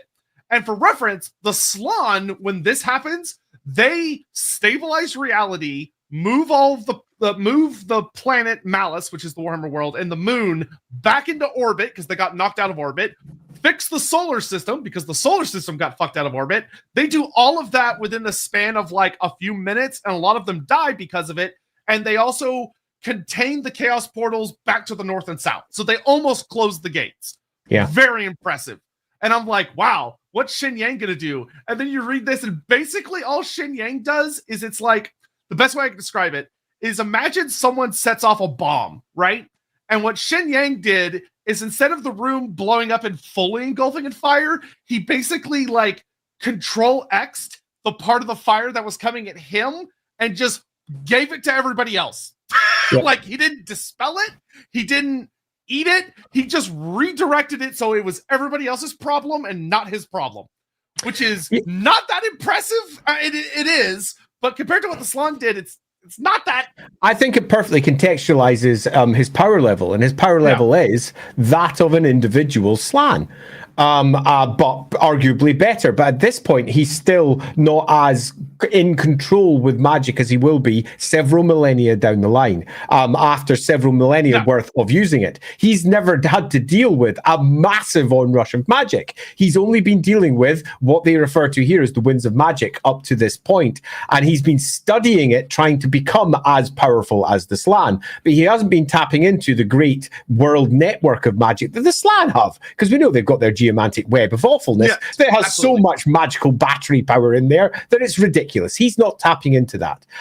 Chaos comes when the chaos gods see the chaos gates, and they view them almost like pools of warmth in a great freezing abyss, and they come swimming up to it, and they feel this light, and they start craving the light and the heat of the material realm. That's how it's pitched in this angle. And as they get there, they start looking for ways to get through the gate, and they find they can't get through. So they start talking to whatever is close to the gates and saying, get us a way through, get us a way through, get us a way through, until boom, they get through, and magic floods the world. And what does the Dragon Emperor do? Holy shit! It's pretty much his response to that. It's fucking tons of magic, far more than he has ever had ever in his life, far more than he knows how to control. And he, at his best, he puts his hands up and he shields Grand Cathay from the worst of it. Meaning that magic still floods through his land, but he shields his people, he shields his children, presumably he, his wife, and his children all working together to try and hold off the worst. And then war starts, and proper war begins. Whilst the Slan are getting shit done, over in Grand Cathay, they're surviving the worst. So we get an idea of the differences between what's happening with the Slan and the Lizardmen on one side and the great project of the old ones, and over on the other side of the world where we have our dragons who are literally in danger. They're fucked. Too much magic they don't know how to control. And then what does he do next? He basically starts studying the new magic. It's the same magic as before, but there's more of it. And now he can do a lot more, but it's a lot more dangerous, and there's demons everywhere. It's the coming of chaos. We all know what it involves. We know what the Cataclysm is. He is not in a position at this point where he is fixing the Cataclysm or helping out. He's doing the exact opposite. He is merely surviving. But because of what he does, the civilization that he's already built with Grand Cathay is likely to survive this, unlike any of the other great populations of humanity that you will find spread across the old world. We know what happens over in Albion. We've discussed that already. What happens over here is comes to pass because the dragons were there. Yeah, and then Unity and Chaos. This one's actually quite fun. This one basically deals with that while Xin Yang and the Moon Empress and his kids were like very high regarded and were like kind of almost first, I wouldn't say first among equals, but it reads like they sort of stood apart as a part of, opposed to being one of the 5 tribes. That at this point he goes, okay, he realizes very quickly that him and his kids alone and his wife cannot defeat chaos. They need legions. They need an army. And so he sends out 5 of his kids to basically go take over the human tribes. To show up and say, I'm in charge now. And this is one of the parts where I would say that to me, this is very propaganda heavy. Of that, it basically reads like they just showed up and were like, hey guys, I'm here to lead the way. And everyone went, yay. When in reality, it was probably brutal. Yeah. This entire section, I really wish had been pitched differently. In terms of the outcome, which is, there was the original area, let's call it Cathay, just so that we get a nice clean distinction while we're discussing this, but they've called it Grand Cathay from the beginning. But let's say this initial area where the Dragon's World was called Cathay, and they sat in there and they went, well, holy shit balls, we're fucked. The world's about to fall apart. Everything's going wrong. We need more people. We can't do this by themselves because contrary to what page 1 says, where it says, it's the realm of the Celestial Dragon. It isn't. It's the realm of all of the people working together. Everyone's a part of the great machine. Imagine them all like the individual little cogs of the Adeptus Mechanicus, if you wish. A whopping everyone. 5 active dragons and millions, if not billions, of people. And billions of people all working in concert with each other according to the great design, the great plan, if you wish. So they then spread outwards, north, south, east, and west, and form what is in truth the beginnings of Grand Cathay. And indeed, contradicting their early statement, they even describe it as the nascent Grand Cathay, as if Grand Cathay didn't exist already and had done for many centuries, as had been said in a previous conversation. Let's ignore that. It's now the nascent Grand Cathay to come. Okay. Andy, I thought the authors do things for a reason. Shush! Shush! Okay, I'm not going to start criticizing the editing. God damn it! Okay, so this is why having a figure provide this information rather than using God voice would have been better in this individual circumstance. But regardless, they move north, south, east, and west, and they expand. Now, we know what the world would have been like at this point, because we've had it described multiple times. It's a demon-ridden hellhole. So the north, south, east, and west that they're moving into is a whole host of primitive human tribes that have been warring against each other and against Cathay or Grand Cathay or whatever the hell the Dragon Kids' little land of harmony was originally called. And they go out and they pacify them, not only pacifying them, presumably cleansing them as well. And I think this is the bit that's missing. The Dragon Emperor at this point should be pitched as the figure who is able to bring unity and clarity, and most importantly, cleansed being to what is probably going to be mutants, demons, magic going wild, everything going wrong, and cleanse their people. Because this is something we know that the Dragon Emperor does and has done repeatedly to various groups. It could be that he hasn't figured out how to do it yet, which we don't know. It would make sense. This is the time that he does figure it out. It would be a lovely part of the story. Him realizing that humanity corrupts badly, really badly. And what does he have to do to bring them from that so he can use them to fight off against the greater corruption that's coming from the north? So There's a story here that feels like just wasn't told when they just say, they moved out. It was great. See all those other humans? Yeah, they joined up. It was fine. We all got together. Woo! Yeah, I would have really liked to see a little bit extra about like knowing that he has to unify the tribes, not just because of the military power, but that humanity will corrupt if they're not being babysat. Of that they must have harmony, because if they don't have harmony, they fall. Yeah. And there was a beautiful opportunity here for the writer to explain why Cathay became Grand Cathay, why they decided that the people had to live a certain way to hold back all of the temptations of chaos, that they had to work together and, importantly, be constantly perceived as successful, to be constantly in a position where they feel like they are not only succeeding, that falling, that the temptations of chaos are never an option because you're betraying all of the people who rely upon you. There are so many lovely bits here that just sort of weren't taken, but most importantly, none of them were contradicted. It's a really, as Sotek said, it's a really propaganda-heavy piece. As in, everything was perfect. We just all got together, and chaos was super weak. We just walked over them. It was fine. Don't worry about it. Okay, we done? Excellent. We're out of here. Woohoo! Yeah, and in a perfect world, this had been like an actual army book. We would have gotten like a nice, like, at least paragraph on how each of the dragons did it, because you imagine each of them would have required different methods, and why Shin Yang says, this is the child that will be in charge of this group of people, because there's a reason. Yeah. Which it implies, but it does it in one sentence in a very tacky, like, and everything, and they were just best friends, which is not what happened. Yeah. It's like, you read about Li Dao and you're like, okay, Li Dao definitely went in and murdered people. Like, Li Dao was killing people.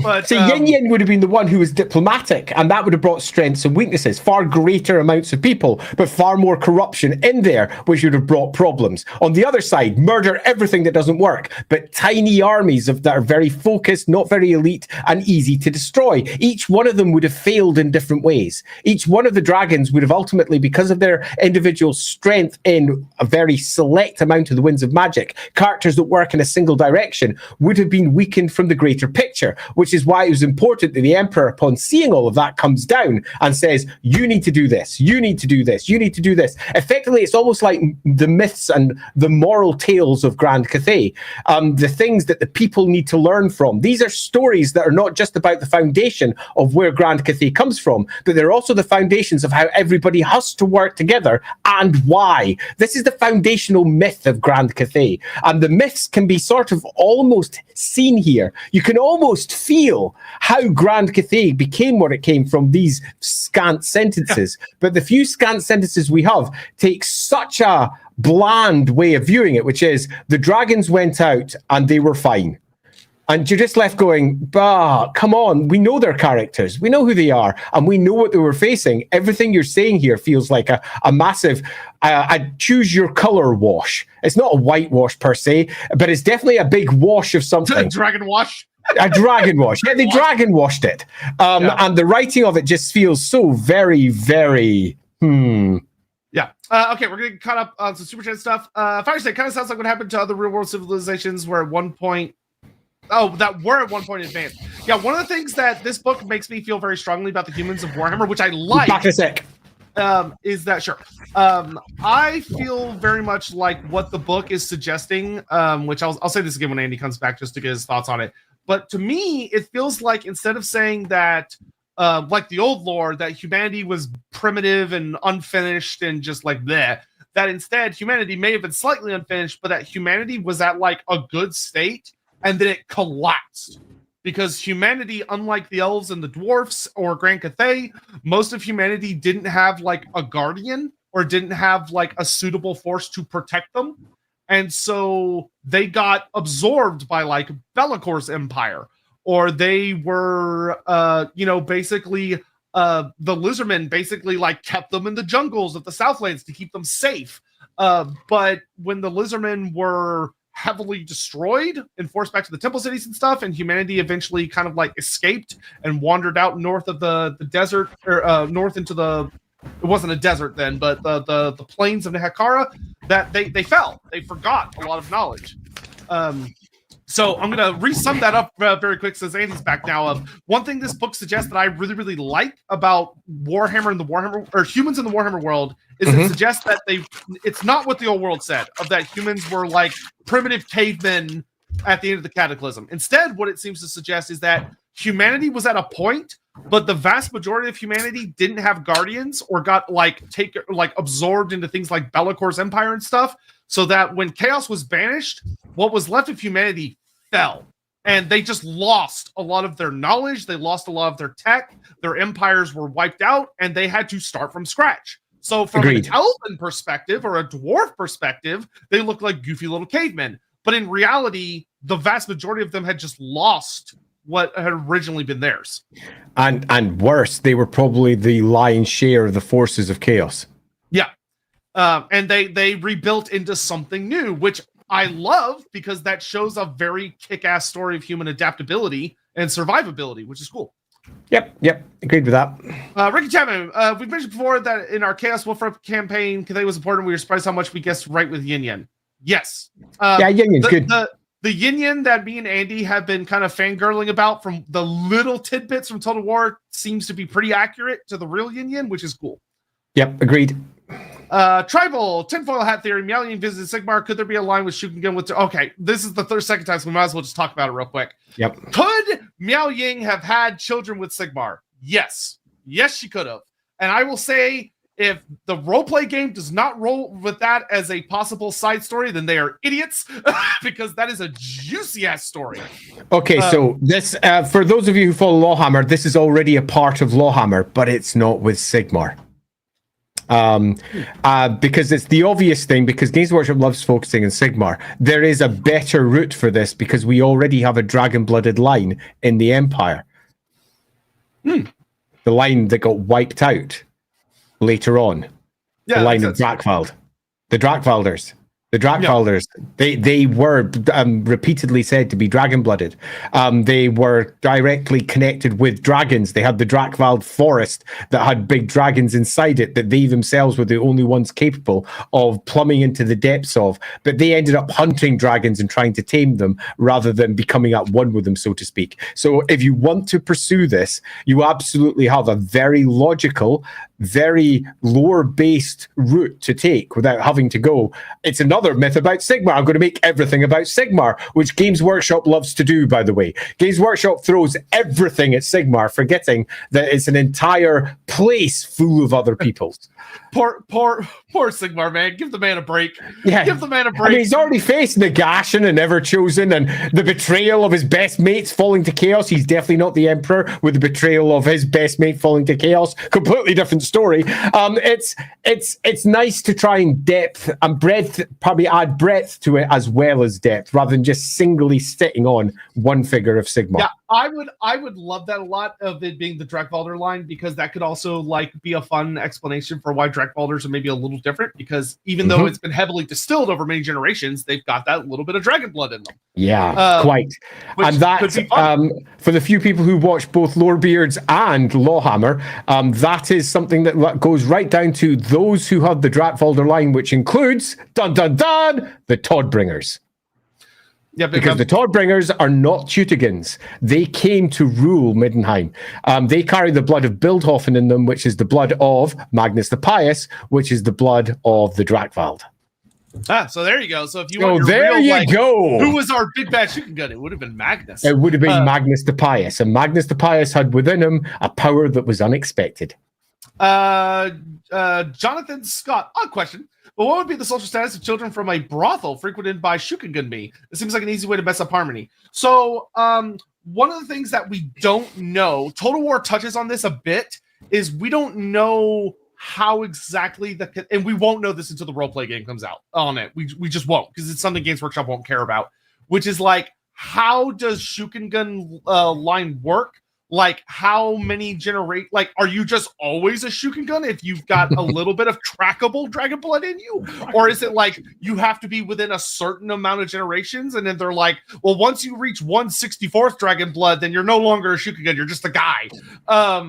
So it depends. And And I would guess that humans being humans, there are probably a lot of orphans and bastards of Shukengans out there in the world. And I would guess that you're right. It probably would mess up harmony, just like how a bastard of a royal line in the West would mess up the royal line. So what do? They don't talk about it.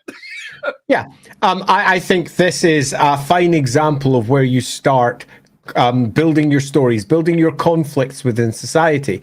Grand Cathay, if you're using it from a roleplay side, is ripe for awesome, cool stories. And that's a fine example of one of them. Yep. Ricky, Scotty, nice to see you guys again. I had a crazy conclusion earlier that I'll share in the next message. Oh, well, thank you very much. Thanks. Appreciate it.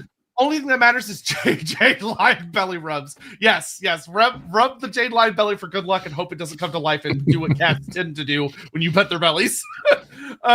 Ricky, Scotty, in previous streams, we made a conclusion that we have no idea what magic was like pre-fall. The old gates when we listened to Andy and Sotek. Yeah, there's this book throws a giant wrench into it really does because it's like winds of magic when the core rule book was like, no, the winds of magic weren't a thing till chaos showed up, so it's all whatever. We'll figure. Yeah, so who knows? We made comment at the time about how in the core rulebook it didn't make a great deal of sense the way magic came afterwards, and it was a massive change to the lore. And then along comes a book which is part of exactly the same set of books, because it's the first edition of Warhammer the Old World, one of the books that complements it, that says the winds of magic predate the Cataclysm, and our Dragon Emperor was studying them back then, and it was the magic of the old ones. That's massive. I mean, it's huge. It's a complete rewrite of what came before again, but it makes so much more sense. This book, this later writing, updates the lore as we understand it, and also makes better sense of the lore. When we were going through our review of all the changes to the lore, we repeatedly said this is probably going to get rewritten by someone. Someone's going to write over this because this doesn't make sense. It doesn't make sense. It's too fucking hard to explain. So they're just going to... Someone's going to say, oh, I don't think we should have said that. And they're just going to write something different when they come to a different book. And it's exactly what's occurring as we work our way through the Arcane Journals. But the Grand Cathay book here makes it very clear that the Emperor back in the day was studying the winds of magic as we understand them today. The only thing that upsets me as a conclusion from that is that the rules inside this book do not provide any rules for the winds of magic at all. They only add a little bit of yin and yang magic. God damn it. I was really butthurt that this book talked so much about the Astromancers and then didn't give us Astromancers. But that made me laugh. They don't have a many yet, so brilliant. I guess anyway, down there, we could argue. Oh, the whole dictator thing. You could argue that this is a closer view of what modern day China is in comparison to modern day China's ideal. And I think the conflict of ideal versus reality is something that is an important potential story to have, and that includes for Grand Cathay. But the Grand Cathay description that we are given is broadly an ideal rather than a God voice view of what the reality of Cathay is. Ricky Scott said the Dragon Kingdom were born in pre-chaos and they all attuned to one wind. That suggests that at least magic was viewed or structured not dissimilar to modern Warhammer. Yeah, I agree. Agreed. Although it's worth noting there's 9 of them, which is always fun. Yes, the 9th child is a very fun mystery. Rick Scotty, sorry for the off-topic. And important too. Yeah, sorry for the off-topic. No, I don't think that was off-topic at all. It's great. No, it's great. Thank you for the support. We really appreciate it. Yeah, massively so. Darius, you think they'll expand on the rivalry of Cracker Rock and Shenriang? That's not how you spell either of those. Who would win? Also, who cares? You got it right. Also, would King Ghidorah also a hubby I'll fix a hubby he'll fix. Oh, I don't know what that is. To be classified as an Emperor class dragon based on power. So King Ghidorah, would King Ghidorah be an Emperor class dragon? No, because he's an alien. But yes, if the Moon Empress would be considered one, then sure. Will they expand on that? I doubt it, unless the Dragon Ogres got like some focus. If the Dragon Ogres got some slightly expanded lore to go along with the Cathay lore, then probably yes. If they don't, then probably no. Yeah, I'm super disappointed with the lack of external lore. And by that, I mean lore of the neighbors of Cathay. Even 4 or 5 sentences about all the core ones would have been lovely. That's only like a paragraph or 2. But all we really got was, oh yeah, in that point in time with the ogres, we pulled down pure warpstone from the sky. We're going to get onto that a little bit. That's a thing that happened. So we're going to get to that in a moment. But there's not a great deal of lore there. Has Be'lakor taken its Toxicity direct with the Emperor? Probably, but we don't know. Given what the Emperor Dragon's about to do in the timeline, it'll be interesting to say that he has not in some way interacted with him. Yeah, I mean, considering that GW casually was like, oh yeah, he knows who Lord Croak is. If he knows who Lord Croak is, he probably knows who Be'lakor is. Ricky Chapman, do you think the dragons fought Drakenfels? There's a fun question. I don't know. That would be fun. Do you think dragons fought Drakenfels? Given the Drakenfels background that we have as it stands, almost certainly not. Wrong part of the world, doing the wrong thing. Not in any way would there be any crossover. No. Considering how much the Dragon Kids travel now, though, it's not impossible. Yeah, it's not impossible. I mean, possibly at a far later date, but it doesn't seem very likely. That doesn't seem to be an obvious point of crossover. Yeah. Dunman, headcanon. Xin Yang redirecting the magical wave unbalances how it is spread across the world and throws off the Slaane's containment plan. So if it wasn't for his unintentional action, they would have been able to fully close the gates. That's a fun theory. There's a lot you can play around with. That's the sort of shit that I think would make for an interesting write-up for it. Not necessarily that alone, but the idea that the Slaane were moving in concert to do something great, but because of the responses of parts of the world that weren't underneath Lizardman control, a lot of their plans didn't land exactly as they would have liked, meaning that a lot of the first generation, second generation died as their various attempts were not just rebuffed because the power was all over the place, but was then pretty much drowned by magic and demonic influence. So something like that certainly makes sense because they weren't working in concert with the Lizardmen. They were not part of the great harmony on that side. And I think that's quite fun because it's almost ironic. Yep, I agree. Anton Padubny. My head canon is that the Shadow Dragon is the one who's wandering the world in various forms and is a scout who arrives in different lands in various forms to study various places. Could be. Yeah. Could be. Yeah, nice. Facil 456. It may be Games Workshop wanted to show humans didn't jump from stone to bronze, but showing varying levels of civilization around the world, much like ours was. Yeah, very much the case. Though I will note that it does seem like the old ones had humanity in a better state than was previously suggested. Yeah. And that those humans that didn't have like something specific, because we'll notice like the southern humans, so like Nehakara, Talea, and stuff like that, they had like a pretty nice jump start if you compare them to the old world humans, but they were kind of protected by the lizardmen down in the jungles. Cathay seems to have had the biggest head start, but they were protected by the dragons. The humans in the north, nobody protected them, and they got shit on big time. And they started from scratch after the Cataclysm, it seems like. Yep, seems fair.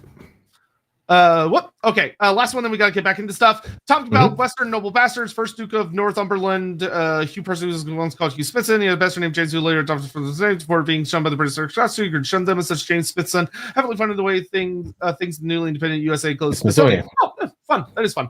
Thank you. All right, so Grand Cathay. So this is this book is also structured really weirdly. So instead of like just going through the history and then changing topics, they interrupt the history with this section that in the middle of the section it goes back to the history, which is so weird. I'm going to bluntly say it. This next section feels like a different writer was tasked to do the next bit and just randomly started again. It's a weird one. I'm also going to say one other thing as well, that the old world is not a game that stands on its own in a way that Warhammer used to. And by that, I mean that it no longer refers to the Warhammer world as anything other than the world of legend in reference to Age of Sigmar. And this is something that's dropped multiple times throughout the book. And I've noted quite a number of people online getting peeved by this. Most of those are people who are Age of Sigmar, let's say deniers. They just prefer it didn't exist. But because of that, whenever they see something like the World of Legend come up as a name, it puts their back up. And it's interesting to see that it pops up several times in this book as well, that they're referencing themselves, like the World of Legend is a name that they're already using to describe themselves. And it feels very out of not just God voice for the book, but it feels almost meta for the book as a whole. It's outside the fiction of the old world completely, because it's not something that the old world would ever use as a term. So it's super interesting to see it deployed several times. I bring it up here because it's used in the very first sentence of the introduction here. So there's some stuff here. This section is by far the most propaganda heavy. In my opinion, like this one's goofy. Like I'll say it's just wrong. Let's just take our first part, okay? I'm going to say that not only is it wrong, but it's also underplaying itself in ways that many people might not realize. The vast nation of Grand Cathay is one of the oldest civilizations, it claims. It's not.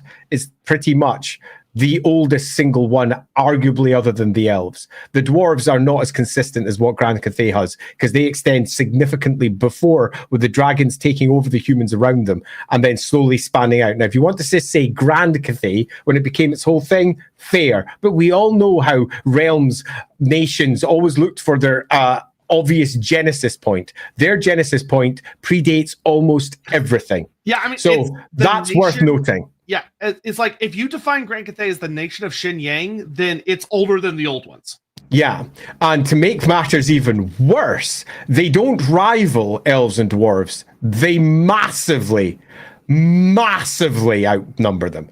It's not just rivaling them. They're much, much, much further than them in almost all regards. The elves, which are split into at least 3, if not more factions, are weak by comparison to the extraordinary wealth of resource that Grand Cathay has, both in terms of land, in terms of people, and also in terms of harmony, which is worth adding because it gets repeatedly reinforced in this. They are not a rival for the elves and the dwarves. They are completely above them in almost all ways. The elves may individually have slightly better, no, they don't really have slightly better magic. The dragons are as good as them. The dragon-blooded have got their own form of magic that can easily match them almost toe for toe. The elves have no advantage over them pretty much at all. The only thing that you could argue...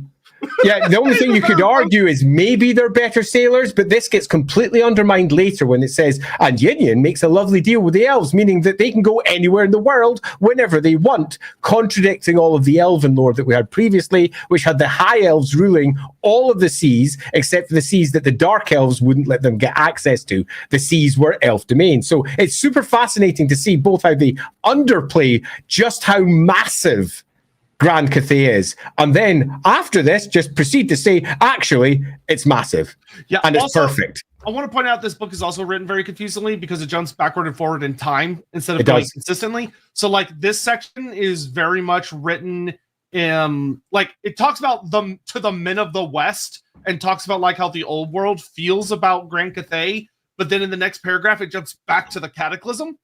So like timeline wise this book makes no sense. It's very weird because like you would think that an Empire of the East ruled by dragons takes place before the Folly of Shyama, and you're wrong. Folly of Shyama happens first, but I don't understand what happened with the editing of this book. It's very weird. It's really weird because the next section, an empire in the East, just basically goes on to explain what their empire is and gets just facts weird. It says that Grand Cathay is rightly counted amongst the largest. No, it's the largest. It's the largest. It's not the most amongst the largest. It's the largest, most prosperous human nation in the known world. But they say, no, it's rightly counted amongst them. There's nothing that comes close to the size of Cathay. The Empire fits into a part of Cathay. Yeah. It's freaking like, huge. They also say shit like, what distinguishes the Celestial Dragon Emperor's nation is that there's no strife from jealousy or greed, and there's no turmoil or dissent. What? Yep, none. Excuse me, sir. A page ago, you said they have internal rebellions that the dragons have to deal with. So which is it? And it says, while all the other human nations are plagued with internecine warfare and proper civil issues, not Grand Cathay has none of them. This is going to be contradicted in more than one place later in the book and also earlier in the book. This section is actual, honest to goodness bullshit. And it's, for me, slightly annoying because it doesn't even acknowledge that it's bullshit. If it had been, right at the very top, something like this, I am the dragon-blooded sugarcane and I tell you what the Empire in the East is. It's perfect! Then suddenly this entire section is great. If this needed to be bounded into a box, it needed to be tightly posed as a description that's presented by an ambassador from the East, for example. But it very much isn't. Yeah, genuinely, you could rip this page out of the book. Yep, easily. And it wouldn't change anything. You wouldn't even notice it's gone. And the timeline would make more sense. I would say this page should not be in this book. Yeah, even the bits where it sits there. I mean, it's handy because it gives you their view of themselves, of just how much harmony matters, where the harmony is perfect. The fact that they're ruled by dragons at the top and what the dragons do. Yeah, but it says all of this later, but better in the land. But better, I agree. This entire page is... It's a useless page. It's just a waste. So let's get past that and go into the Folly of Shyama, because that fucking rocks. This page is awesome. This page kicks ass. This is, the next 2 pages are the best pages in the book. This is where it actually kicks off. This is where I was like, oh, this book's kind of cool. And then I got to this and I was like, oh, this is so good. I'm exactly the same. I just read the Grand Cathay bit and I was like, who the fuck edited this? I almost want to give him a call and just say, dude, please send the book to me first and I'll restructure for you. I'll make it better. And I was sitting there going, oh crap, I'm gonna have to read this whole book. Okay, what's next? I went to follow Shyama and my eyes immediately went, oh, and I started reading. So what this book does is it did what I never thought it would did. And they said, hey, those 4 dragon kids that are super mysterious and are totally not lost Primarchs? JK, here's what happened to one of them. And we get the Folly of Shyama, which basically tells us that, okay, you have your 5 kids that are still around who were each put in charge of, 4 of them were put in charge of one of the cardinal directions. And then Yuan Bo is like the diplomacy boss that makes sure everyone plays nice together. But then we learn about Shyama, who is basically the Grand General. Grand General. So the Death Dragon, who is the eldest. She is flat out the oldest and is the most powerful, terrifying one of the dragons. And she's so big and bad that she becomes arrogant, which is super awesome. And also pokes some holes in what the previous page was saying about how cool and awesome and perfect Grand Cathay is. And she basically goes, hey, you know what? I'm going to go beat the shit out of the Chaos Gods. I'm just going to go kick their ass. So just to make sure we've got our time scale, this is during the Cataclysm. So during the Cataclysm, when magic has gone wild, the gates have torn open, demons have flooded the world, entities like Be'lakor have taken control of the North and are rising themselves like gods amongst thousands of demon princes. This is an era of not just 4 chaos gods, but far more, because we're during the war of the gods, effectively, as they're attempting to destroy the world. We have ourselves Shyama, who goes, you know what? I can take them all on by myself, plus my army. Yeah, which says a lot without needing to, which I like. Of that, okay, so this is like the Lorebeard Empire has been pushed back very heavily. It's probably back to the Temple Cities by this point. Like we're in like the stages where like the dwarfs are, for the most part, like down hiding in their holes and everything. And it's like Cathay is apparently doing so well, like coordinating things and with these big, powerful dragons leading the charge, that their general becomes confident enough that she can go after chaos. But this thing does the smart thing, which is that it's not that she's just kicking ass and stuff, because the next paragraph makes it really clear what does happen is that Chaos looks at Grand Cathay and goes, we're going to fuck them up. And it plays them. It plays them like a fucking fiddle, which is what Chaos does best. And I love when they do this. When Chaos wins through corruption, as opposed to just raw, beat the shit out of you power. Yeah, cut a long story short, the Folly of Shyama part is Shyama's decision to head north into the realm of chaos and fuck him up. And Shyama is capable of doing this and does so for some time, literally slaying everything in its path with absolute and horrifying ease. But such is the insidious way of nature, the insidious way of chaos, that the corruption of the land and the corruption they were surrounded by, and very possibly the Tzeentch or some other power, got into their heads. And Shyama herself was influenced and started to believe that her own forces were the forces of chaos, as she started tearing into her own without realizing what she was doing. When she eventually did, she wasn't driven away. She left in shame. She wasn't driven off by the great demons of the north. Quite the opposite. She turned tail and went back because they weren't capable of stopping her. The only thing that could stop Shyama was Shyama. Until, of course, we hit the Spirit Dragons section. Yeah. And I'll say I love, like, they don't have a lot of space, but the imagery they evoke is fantastic. Of, like, you can see in your head of Shyama, like, it literally says, and you can just see Tzeentch being such a dick about this, of she's reveling in her victory when the illusion dissipates. When she really, like, she's at the height of, like, look how almighty I am, and the dark gods go, yeah, you're right, look at you. And it's like, ooh. And it's not just the blood of demons that sit upon Shyama's claws. It is also the blood of brave Cathayans who had given their lives to the dragon rather than for the dragon. And such was the dragon's shame. She turns tail and flees, driving what remains of her army before her, slaughtering many, leaving the rest to die. The Cathayans are defeated, but they are defeated by Shyama. Yep. And this then takes us to the Spirit Dragon, where Shyama goes home. And remember, there's no Great Bastion at this point. Yep. And as Shyama's approaching the north, where the demons have always attacked from, the Chaos Gods go, hey, look at this. We could do this trick one more time. And show that they are so much more powerful than Cathay gave them credit for. Not through force of arms, but just through, to put it bluntly, a simple trick. And the simple trick is making Shyama and her soldiers fleeing before her look like a rampaging legion of demons. And the full might of Miao Ying is brought against her sister. And the horror of it is so good. You can see Shyama is not defending herself. She's not thinking about defending herself. She's going, oh my God, I'm finally home. What a horrible thing. I want to see my sister. I need to go to my family for comfort. And then her sister is just waiting for the proper moment. They get close enough, they see the white of their eyes, fire. And just massacres Shyama and her army. So the remnants of Shyama and her army, killed by Miao Ying. Love it.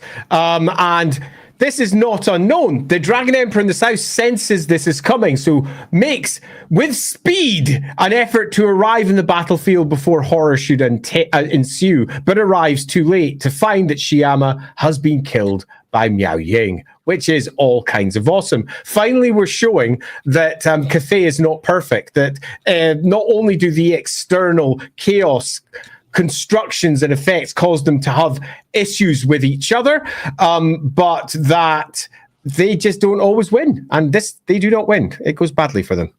Yeah, and I love that. Here we get the whole thing about that Shen Yang uses his magic to bind Shyama into Cathay itself. He binds her into. We get the mystery of the Spirit River solved. Shyama is dead.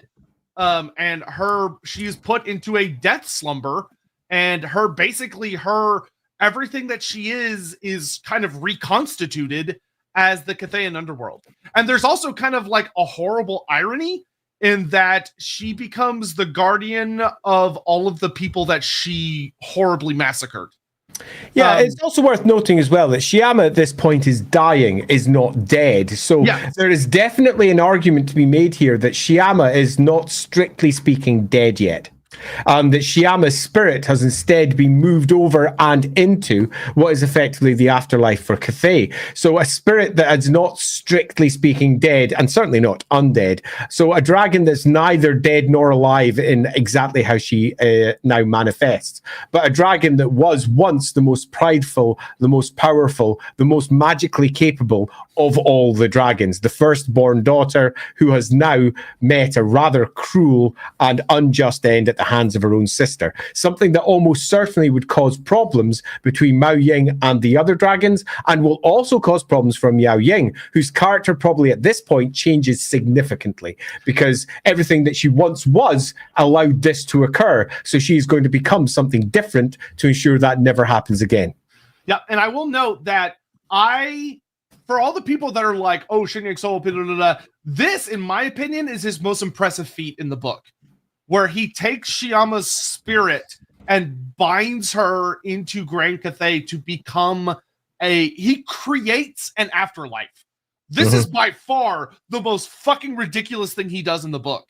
And a lot of people don't realize it because it's not like a martial feat.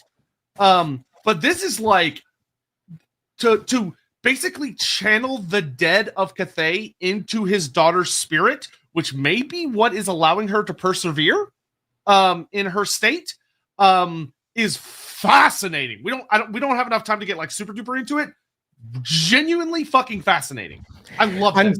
The next section, the Wrath of the Celestial Dragon, I think it's worth getting through a little bit more before we move into Land of Dragons. Yeah, let's do it now. Because we need to get right through these. Yeah. The next section, the Wrath of the Celestial Dragon, is one of the more interesting ones because the results of this is obviously we now have a Cathayan afterlife that now gets formed. We have a shattered emperor whose first daughter's dead. The Moon Empress comes over and the emperor turns to her for help. And she says, look, we can't let this stand. We must appear like we are a solid, consistent force. And she then removes the memory of the firstborn daughter from almost everybody. Just removes it so that no one needs to deal with that great loss. Removes the entire event, and in her grief, she is gone. Now, you could argue she did this because she herself didn't want it in a sort of eternal sunset of the mind, if you wish, the spotless mind. Or alternatively, she did it for very political reasons. We know that she's a very political figure from our other versions of her and how she works. She's manipulative, exactly. Yeah. So it's very likely that it was both through grief and through what she believed to be the best outcome for Grand Cathay and its long-term process, and probably maybe even the best outcome for her husband, who mentally is collapsing at this point and not dealing with it at all well. Yeah, so two things about this for me is that Kuei Yin is fucking terrifying. The fact that Kuei Yin has the power to make an entire nation, because she doesn't just remove the memories of Shyama's death, she removes what Shyama looks like from everyone's memory. No one can remember what Shyama looked like. And except for like maybe her and Shen Yang. And then she replaces all of their memories and says, oh yeah, Shyama has always been the guardian of the underworld. Always. And she does that to a nation. With a ritual. That is like that's like the Emperor of Shadow Wizards of the Empire going, Jesus Christ, levels of scary. Like, this is big stuff. And our Dragon Emperor now makes a decision. He decides he's going to kill the Chaos Gods. It's pretty blunt. He decides that's it. No, they have been a threat against me for centuries now, and we have been fighting a defensive war. Shyama tried to do something about it and failed. Where Shyama failed, I will succeed. Yeah, and though there is a funny note of him realizing that chaos is just getting stronger and stronger. Yeah. So like it's got to be stopped. It has to be stopped, and it's now or never. And if you're looking for a strong reason for the antipathy that the Dragon Emperor has for gods, we have the strongest of reasons here. Yeah, so he already didn't like them. Yeah, and this next part's just fun. Great Undertaking is just fun. Yeah, it is. Basically, it does the thing that a lot of people have always fanboyed over, but never really was practical in the setting, which is, what if an entire nation just took their army and went and tried to go punch Chaos in the dick? And that's basically what happens. Is that and interestingly, largely succeeds. Yeah, it's written in a very propaganda-esque fashion, and in some respects says that Shyama should have just waited. Shyama should have persuaded her dad to help, because if they'd all gone together, they might have succeeded in a way that Shyama by herself could not. But as they described, Shyama's great flaw was pride, so I quite like that. Yeah, I love the idea, like, especially with what we know of Tzeentch, that Tzeentch knows that if Shyama had been with them, it would have been bad. So he lures her out by herself. So anyway, they go out there, they have a big fight. And a lot of people, this is another one of the sections where people are like, oh, Xinjiang's so OP. It's not just Xinjiang, it's Xinjiang, all 8 of his remaining kids, his wife, and his entire nation behind him. Like, that's a pretty considerable amount of power being thrown in somebody's face. Yeah, there's only one line in here which does give a level of OP that many people might not expect. And that's that the dragons, as they come forward, not Xinjiang, but the dragons, all of them, and their combined mastery of the winds of magic peaked and was better than the demon gods themselves. And that was pretty impressive shit. The very best demons that they have could not stand toe-to-toe against the ferocity of the wounded dragons and how absolutely pissed off they were. And you might go, well, that's bullshit. Well, one, maybe it's not, because they've already been described in a rather peak way. But the more important, too, is that this is not the only effort going to wipe out demons across the world at this point. The Slann are moving in concert, not that the elves know it, but with the elves. The elves at this point are dragging the magic out of the world, weakening the demons. This is all happening at about the same time. Grimnir himself, the one-man walking god beast, is marching up there, walloping demons left, right, and center as well.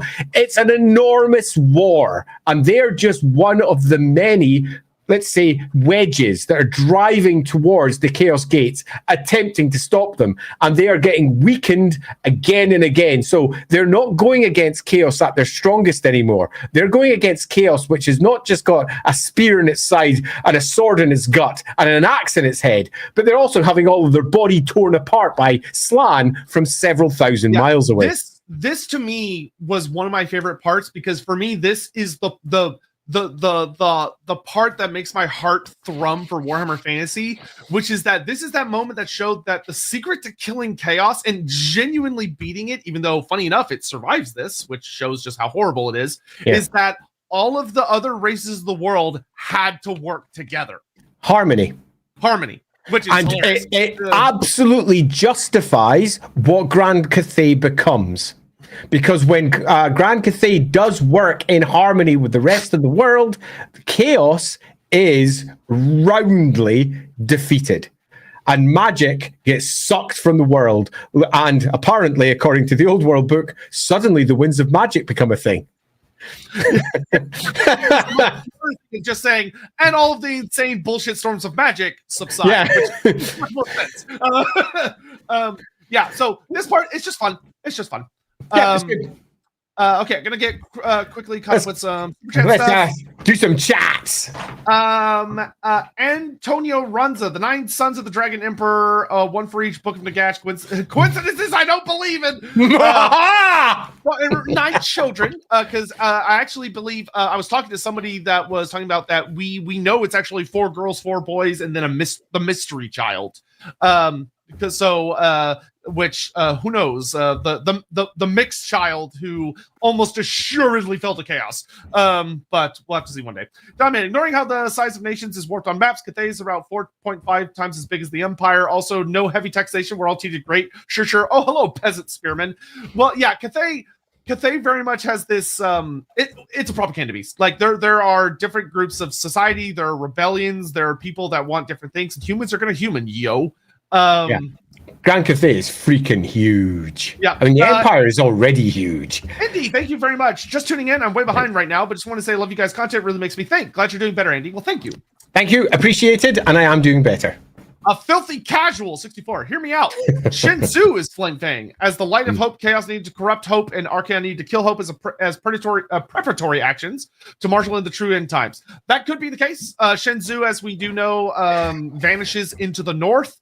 She's last seen going up into the northern chaos wastes a little bit before the Great War against Chaos and was never seen again. So maybe she becomes corrupt and is later killed by Archaon. Could be the case. Could be that she's doing something. Who knows? I think that's as good a story as any that might be spun. Yep. Listener quiz. Feels like the Great Bastion was also used to prevent a mass illusion like this from happening again. Yeah, I agree. Like, we know it stops the winds of magic from crossing into Cathay. I think that you're right, but one feels that the initial response against this is not required, and it's why the Great Bastion comes so much later, because they believe they've defeated chaos. There's that strong sense that they believe they've won, and the rise of the next Everchosen is going to come as somewhat of a surprise to many. So that's why the Great Bastion takes a long time before it's built, and I think you're right that one of its core design goals will be to ensure that the dragons are never taken by surprise in the way that they had been previously. Yep. Downman, I wonder if having the fall of Shyama directly after the Cathaya's Perfect page was meant as a contrast of this is what they want to present versus this reality, but just wasn't clearly pitched as in-universe propaganda. Yeah, because it's definitely God voice. Like, yeah, it's not even like Shen Yang says this. It just is like, this is what it is. Downman, I would love to say that was the point, but if it was, they messed it up. Yeah. So, how many years are there between Bastion and Shyama's River? The Great Bastion, I think, is made in like 1800 years before. Yeah. Sigmar, it's 1800 IC, I think. Yeah, and Shyama's death is probably somewhere in the ballpark of. So the vortex is formed 4,400. It's 4,420. Is the vortex. So probably like a few years before that. Give or take. Yeah. So probably about 500. About 400 or 500 in comparison to that. Yeah. Yeah, so probably like 3,000 years difference. Yeah. Ish. That's about that. Yeah. Phil, sounds like Kuei Yin used the same super Olgu spell the Grey Seer Council invokes every year to erase the traces of the Skaven's existence. Well, hers is much more effective, but yes. Yeah, and hers is still in place. Yeah, hers apparently she cast once and it just worked. And I will say it works so good that we have that lovely short story that has the gaggle of crowmen, but that lovely short story that works really well where Yuan Bo, the changeling, very interestingly, the changeling turns into Shyama, and Yuan Bo goes, I think that's my sister Shyama, but I don't know what she looks like. I've only heard what she looks like, which makes a lot of sense of that. Like, I will say it is gut-wrenching that Kuei Yin made her own children forget what their sister even looked like. Like, they have no memories of their sister. Think how much easier that is for Miao Ying, though. Yeah. Oh, yeah. Well, so I have a personal theory about like the whole thing of Miao Ying is so cold and aloof and so standoffish from all of her siblings and everything, which we hear a lot about. I think something that I don't know if they intend this, but this is the way I read it, is that I love the idea that Miao Ying still has the trauma of what she did, but she doesn't know why. Yeah. If you're wondering what that feels like, imagine when you have a nightmare and you wake up in the morning, but you don't remember your dream, but you're still shaken by the nightmare and you still feel it. And you know how terrifying or awful that dream was, and you've woken up and you're like, holy shit, but you don't have the memory of the dream in mind. That happens to a lot of people, and I feel that that's broadly speaking where she is. The classic trauma that you had in childhood that you don't remember but affects everything that you do at a later date, and I think it speaks rather deeply to who Miao Ying has become. Yeah, because I would love the idea that in Kuei Yin trying to kind of find the easy way out, she made it where Miao Ying can never heal. She'll never heal from this because she doesn't know the source of her trauma. And if she doesn't know the source, she can't address it. Yeah, absolutely. And learning the source of her trauma would probably help her significantly to develop and become arguably a better dragon. She is a deeply flawed individual if you take a look at her character and what she's become. But that's because she's got raw emotions that she can't process that have turned her into really quite a terrifying figure also to her siblings, and how she deals with them. So yeah, I think there's a whole lot of really cool stories that could be told there. Do I think Games Workshop will tell those stories? I doubt it, but who cares? That's what we're here for, to fill in all those gaps and have some fun with. That's how, like, maybe GW making Cathay OPs to set up for reveals later. I mean, I doubt it, because they tend to more, like, when they want to change things, they just retcon them as opposed to being like, aha, look, reveal. They just change it. Yeah, agreed. And also, I don't think that Cathay is OP at all. I can see you easily thinking that, but when we consider what the elves had done, when we consider what the dwarves have done, we consider what the lizardmen have done, there is nothing in this army list that is bigger or better per se. What we have is just another Warhammer faction. This happens to be one of the biggest factions in terms of land that the Warhammer world has to offer, that's being presented as this perfect faction, but when you look between the lines, or indeed in the statements in some places, is about as far from perfect as you can get. Perfection is the ideal, not the reality. Yeah, one of my favorite criticisms I saw leveled at this book, because I think it showed people not having good great ideas, Sotek. For a second, I thought Lindsay was making a joke about me being in Scotland caused trauma that people don't remember, but I realized that I read it wrong, and the idea of it made me laugh. But what I will say is that I saw a really bad take, in my opinion, about this book, which is someone who went, oh my god, I can't believe Cathay is so OP that they made Anarian seem like a little bitch, because the Cathayans were killing like so many of the greatest and most powerful demonic servants. And it's like, guys, the Celestial Dragon Emperor had his entire nation's army and 9 other dragons of similar OP bullshit level power by his side. Anarian was with his one dragon. That's it. And they were up against 4 greater demons. They were outnumbered by greater demons. Yeah, and good they times. Still won. I don't think in any way have they made Anarian look like a smaller force than he is at all. Yeah, like just there have been some silly takes about this book. Yeah.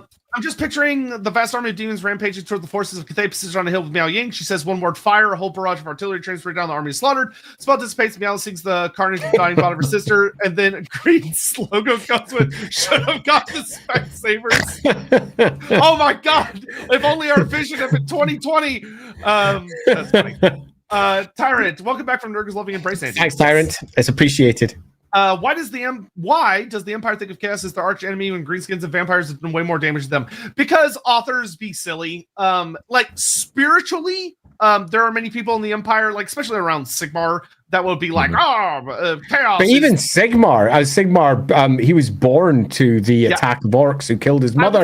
Or greenskins are the core component of what Sigmar began his life fighting. So yeah, it's more of a writer thing.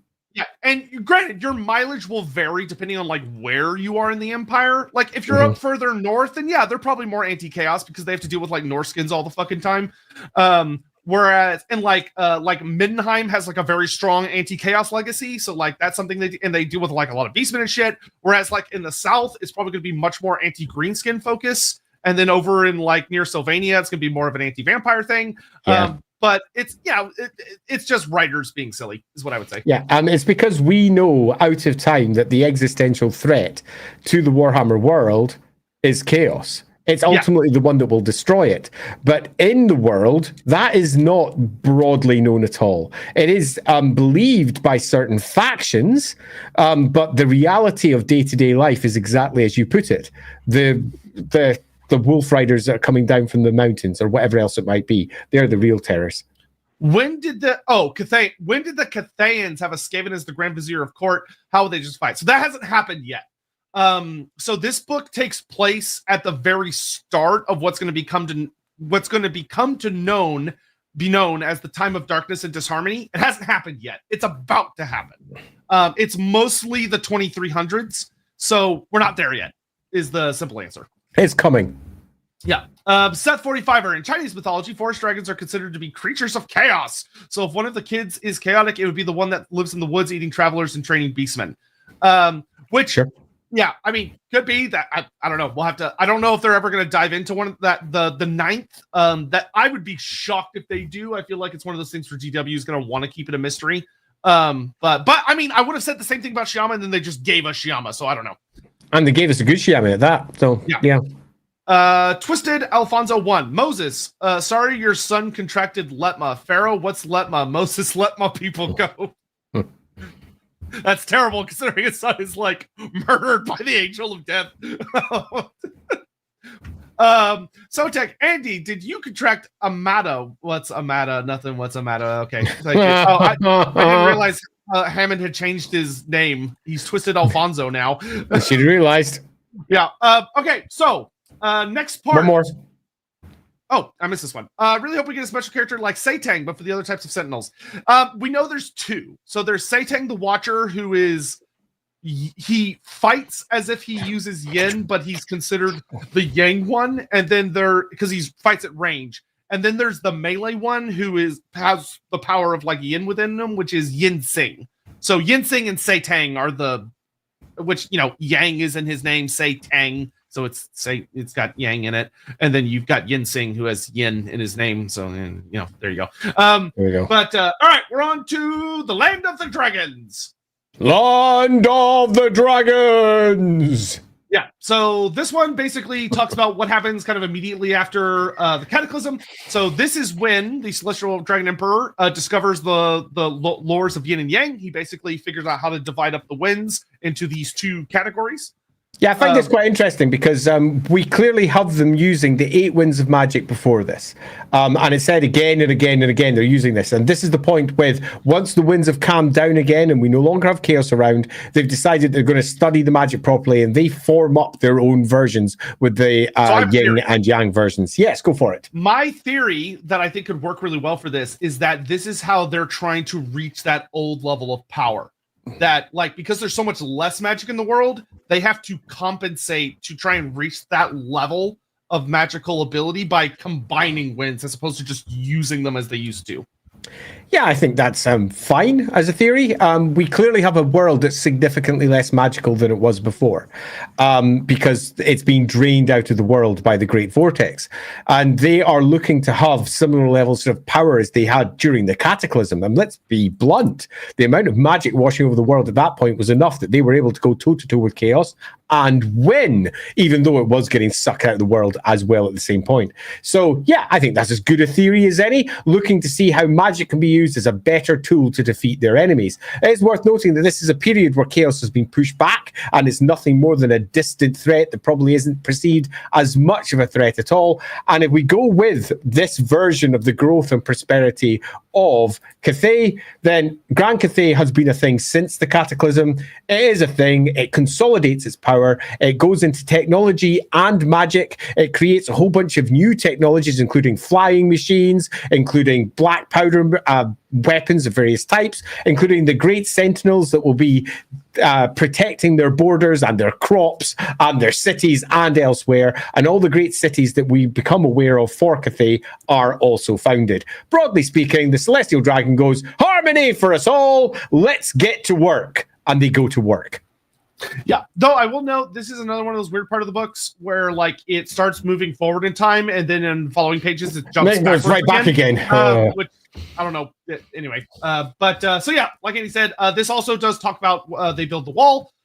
So that they built the great 1800 IC, because they've not given the Cathay its own dating system, because why bother giving Cathay its own thing? Let's just use Sigmar again. So we all run everything by Sigmar's dating system. So it's 1800 IC. After centuries of resurgent chaos, they decide that they need the Bastion and they build the Great Bastion and slap it in place by 1800 IC. And if you go take a check at everything that was done to do that, it was a particularly significant output of power from the Dragon Emperor. Yep. Then we get the Wisdom of the Celestial Dragon, which talks about the creation of the Whooshing Compass. Neat. Yep. Which, of course, we have talked a ton about. We get some mention of the alchemists, who are also sadly not playable Just yet. worth noting, if you don't know what the whooshing compass is, cut a long story short, it channels the winds of magic in a fashion across Grand Cathay that the dragons can control and use to benefit Grand Cathay as a whole. Yep. And then we get some stuff, once again, talking about, like, oh, they have the best black powder in the world, which, like, neat, cool. And then there's some funny stuff about, like, we're the best humans ever. We're the cool humans. We totally don't have problems. Yeah, this section where it's like, and our stuff's better than dwarf stuff, and although no dwarf would ever accept it, everybody knows Grand Cathay's stuff is better, and you know, our magic's better than everyone else's magic, and although they may not accept it, they are. And while everyone else has got war, we don't have war because we've got harmony.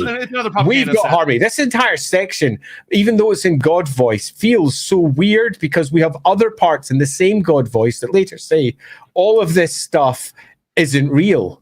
There is interscene issues. There are constant internal conflicts. So it's a bit weird, this entire section. Yeah, the Harmony of the Dragon section, the first paragraph is goofy as fuck. It is the most paragraph in the entire book, and it's just dumb.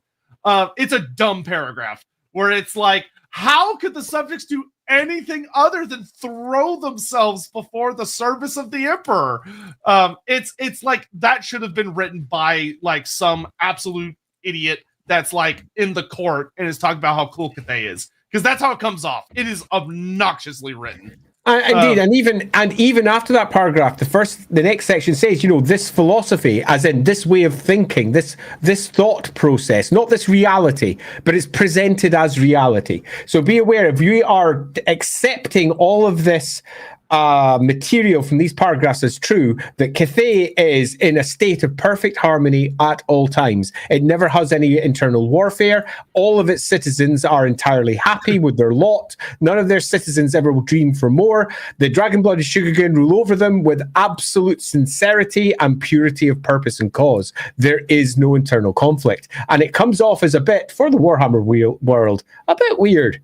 Yeah, ignore page like 4 where it said that they have rebellions, and also ignore all of that didn't happen. Yeah, ignore all of the genuinely bomb-ass quotes directly from GW and Total War that talk about all of the serious internal issues that Cathay is dealing with. Ignore all that. Quite. Absent Emperor. So this part, I don't know why it's this early in the book, because it is much better later in the book. But basically, this builds up to the Celestial Dragon Emperor is implied to be trying to find a way to heal the rifts. He's trying to close the Chaos Gates. He's decided he wants, as we said earlier, his earlier mission is stated quite clearly. He wants to kill the Chaos Gods. He wants to bring this to an end. He's seeking a very disharmonious outcome, and it's revenge. He wants revenge because he wants his people to have harmony and for his lost daughter to not be lost. And he intends to bring them down. And that means that he falls into long periods of what his people see as inactivity, where he is contemplating, thinking, or perhaps just, you know, having a laugh. Who knows what he's doing? But he takes long periods away, and sometimes he goes off to other places with his wife to study, sometimes months apart, and later centuries ago. And the current realm, which again, we're using imperial dating, so we're sitting at 2000 IC, has no emperor in it at all, nor no moon empress. In fact, this incredibly important fact and the amount of impact it would have upon Grand Cathay, the last 300 years without their ruler being seated there, is just skimmed over with a quick half paragraph. Yeah, so this is the wildest part of this book for me, because when I was reading it, I thought they were like getting rid of that because everything's about Xin Yang. So you're like, oh, so Xin Yang's like relevant to what's going on. And then you go, oh no, they didn't change anything from the Total War stuff is all the exact same. Like Total War is all 100% lines up with this. They're using the exact same stuff. Yep. He's been gone. Him and the wife have been gone for 300 fucking years. And then they say the impossible. Though this extended absence has caused a degree of turmoil and disharmony, the people of Grand Cathay believe wholeheartedly that the Celestial Dragon's Emperor's return were herald a coming of a new age, i.e., if we just scrape it all away, there's been civil war pretty much since the day he left, and it's getting worse and worse and worse and worse. But whoever wrote this clearly doesn't like the idea of a disharmonious Cathay and just brushes it under the carpet with, and some people think it'll get better when he comes back. It's not that bad, really. Okay, we cool with that. Let's go. Let's move on to the next bit. If this had been written by like an astromancer coordinating with the Empire, he would have downplayed it because he wouldn't want the Empire to know that Cathay is basically having horrible civil war right now. It's basically all this whole section requires is just a pair of quotation marks at the beginning, a pair of quotation marks at the end, and a little bit saying the incredibly blinded astromancer who only believes in the dragons. By the way, dragons are cool. KK. The end. Sorted. Things are so good right now, but please, so God, good. I hope he comes back any day now, please. There are some people who say we're in disharmony, but we all know that when the Dragon Emperor returns, it's going to be brilliant. Why is it going to be brilliant when he returns? Is it not brilliant just now? I didn't say that! Yeah. I will say, so for those that are unaware, so what this means is that we are in the time of darkness and disharmony. We're in it right now. Right now, you'd never know from this book. Yeah, you wouldn't know it, but the time of darkness and disharmony stretches from when the Celestial Dragon Emperor and the Moon Empress leave in 2000 to about the Great War Against Chaos, pretty much. No, it's actually a little bit after that. It's like I think they come back in like 2380 or something like that, because the Great War Against Chaos happens, and one of the things that happens during the Great War Against Chaos is that the Monkey King invades Cathay. And the Skaven as well. So, which hopefully means that the Skaven will come back from being a legacy faction because they're supposed to play a huge part in what's going on in Cathay. Because Clan Eshin escaped a lot of the shit that happened in the big Civil War, and the big thing Clan Eshin is supposed to do is cripple Cathay. And hopefully we'll get to see that. But now you would think, based on the way the book is designed, that would be the end of the history section, because then it starts showing off artwork, and then it goes, haha, JK, we're jumping back to right after the Cataclysm. Oh man, this book. It's really interesting in how they've presented the information. But yeah, we go back in time again to Grand Cathay and the Old World, because they need to tie it through to the Old World. And we now get our sections on what happens with Grand Cathay from the Cataclysm through to today as it moves out diplomatically and speaks to others. Yeah, so the State of the Dragon. This is, fun fact, the only part of the book that talks about the Lizardmen, which is just kind of fun. And it basically just notes that Shin Yang noticed most of his kind being murdered by Saurian warhosts. Yep. So we know that the early dragons did fight the Lizardmen, and they lost badly. So we're right back to pre-Cataclysm again. Yeah. And then the other races and the rest of them like went into deep slumbers and stuff. And you're like, okay. And then we get the whole thing about like he turns himself to a human so he can hide among them and basically just I think it's worth noting, just so this is the third time now that we are going back to the beginning. We've managed in hardly any pages to return back to pre-Cataclysm for a third time and state quite a lot of the same information. They kind of repeat a bit. A lot of space in this book. There's so much space wasted because space is so valuable in how tiny this book is. Yeah. Now I agree with Andy. Every time there's like a big bold print, it feels like it's a completely new author. It does, and it doesn't feel like the. I mean, I can't believe that's the case. But if it is, seriously, dude, you done fucked up. Well, if it's the same author, it's even weirder. Because it is even weirder, isn't it? Yeah. Because it does starts over each time. So we go back to the beginning of time again, and we get another repitching. But this time, the entire repitching of this tale is very much about how the dragons have dealt with those around them. Really. Yeah. Now, that being said, there is a very nice part, which is the last paragraph, which tells us why Grand Cathay is a human nation. And it basically says Shin Yang really does not fucking like elves and dwarves. He really doesn't like them. He is disgusted by elves. And and hates the dwarfs for murdering dragons, which I will say this supports me and Andy's theory that the dwarfs were designed by the old ones to kill dragons. Yeah, it's something that's become a part of LAWhammer, right from it's a thing that somebody said. Killers. Yeah, they're dragon killers. And Shin Yang knows that, and he hates them for it. Yeah. Which I like this. I like that they show that Shin Yang. One of the things I talked about in my stream that I still agree with is that Shin Yang likes humanity, though I don't think it's necessarily because he's beneficent. I think it's because humanity, in comparison to the others, is less dangerous and easier to manipulate. Yeah, humanity. It's easy to manipulate. Big, large swathes of flesh, and you can pose as them. Brilliant. Yeah, thanks, Moon Empress. Yeah, they don't live as long. They're easier to trick. And they're useful tools. And the not living along makes them extraordinarily useful, because by the time they learn everything, they're too old and they die. Meaning that you can manipulate what the people know within their generations. Yeah, Doom of the Sky Titans. This section is fun, but also really disappointing. Disappointing. It's massively disappointing. When I read Doom of the Sky Titans, I was like, ooh, and then I read it and I was like, oh. Yeah. So on one hand, we get the idea that Celestial Dragon Emperor gave the Sky Titans black powder, and he basically pulled a United States CIA and basically gave weapons to the Sky Titans, hoping it would destabilize the ogres. And it didn't work, because the ogres are just they're too many, and the Sky Titans are just too isolationists. They didn't go aggressive against the ogres, they just defended themselves, which is not what Shin Yang wanted. So then he goes from, I'll arm another race that I hope fights them, to I'm going nucular. And I'll say that this does not explain anything. Nothing. I was like, what the fuck? The thing that I wanted from this section that I was really disappointed is, why did Shin Yang feel that such a drastic, over-the-top idea was necessary? And it doesn't explain anything about why he does this to the ogres. We had discussed this one significantly with the Maw stream, where we went in depth into where the Maw came from, how it became what it was, and how much of a fuck up it actually was. How much it totally screwed with things. How bad a move it was.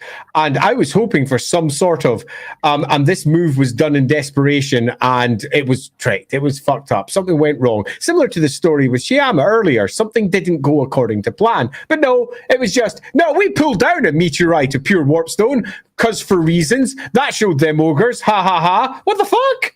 Yeah, so I'll say that this section is just, the last paragraph especially, is just bad. It should have included it should have shown why the ogres were, what the ogres were doing. Why was it so desperate? Yeah, if he's such a big bad with his nation that he can take on the dark gods themselves, what was so scary about the ogres that they went, nope, have to nuke them from orbit? Yeah. There's a story. And why the fuck didn't you nuke the fucking Chaos Gate? Yeah. So there's a story here that's not told. Which is a shame. And also, they don't do a good job of when we had Andy Hall on the show, and one of the chats we had with Andy Hall and how they developed Cathay stuff, it's very heavily implied that the Celestial Dragon Emperor oopsed with the Great Maw. Like, they did call down a comet, but they didn't realize it was a pure warpstone comet. Now, so this confirms that it's pure warpstone, which shows that, that's a huge fuck up. It's not like it was like they basically threw a piece of Morslib at the ogres. And this book the paragraph makes it seems like it was completely intentional, and it's like, no, absolutely not.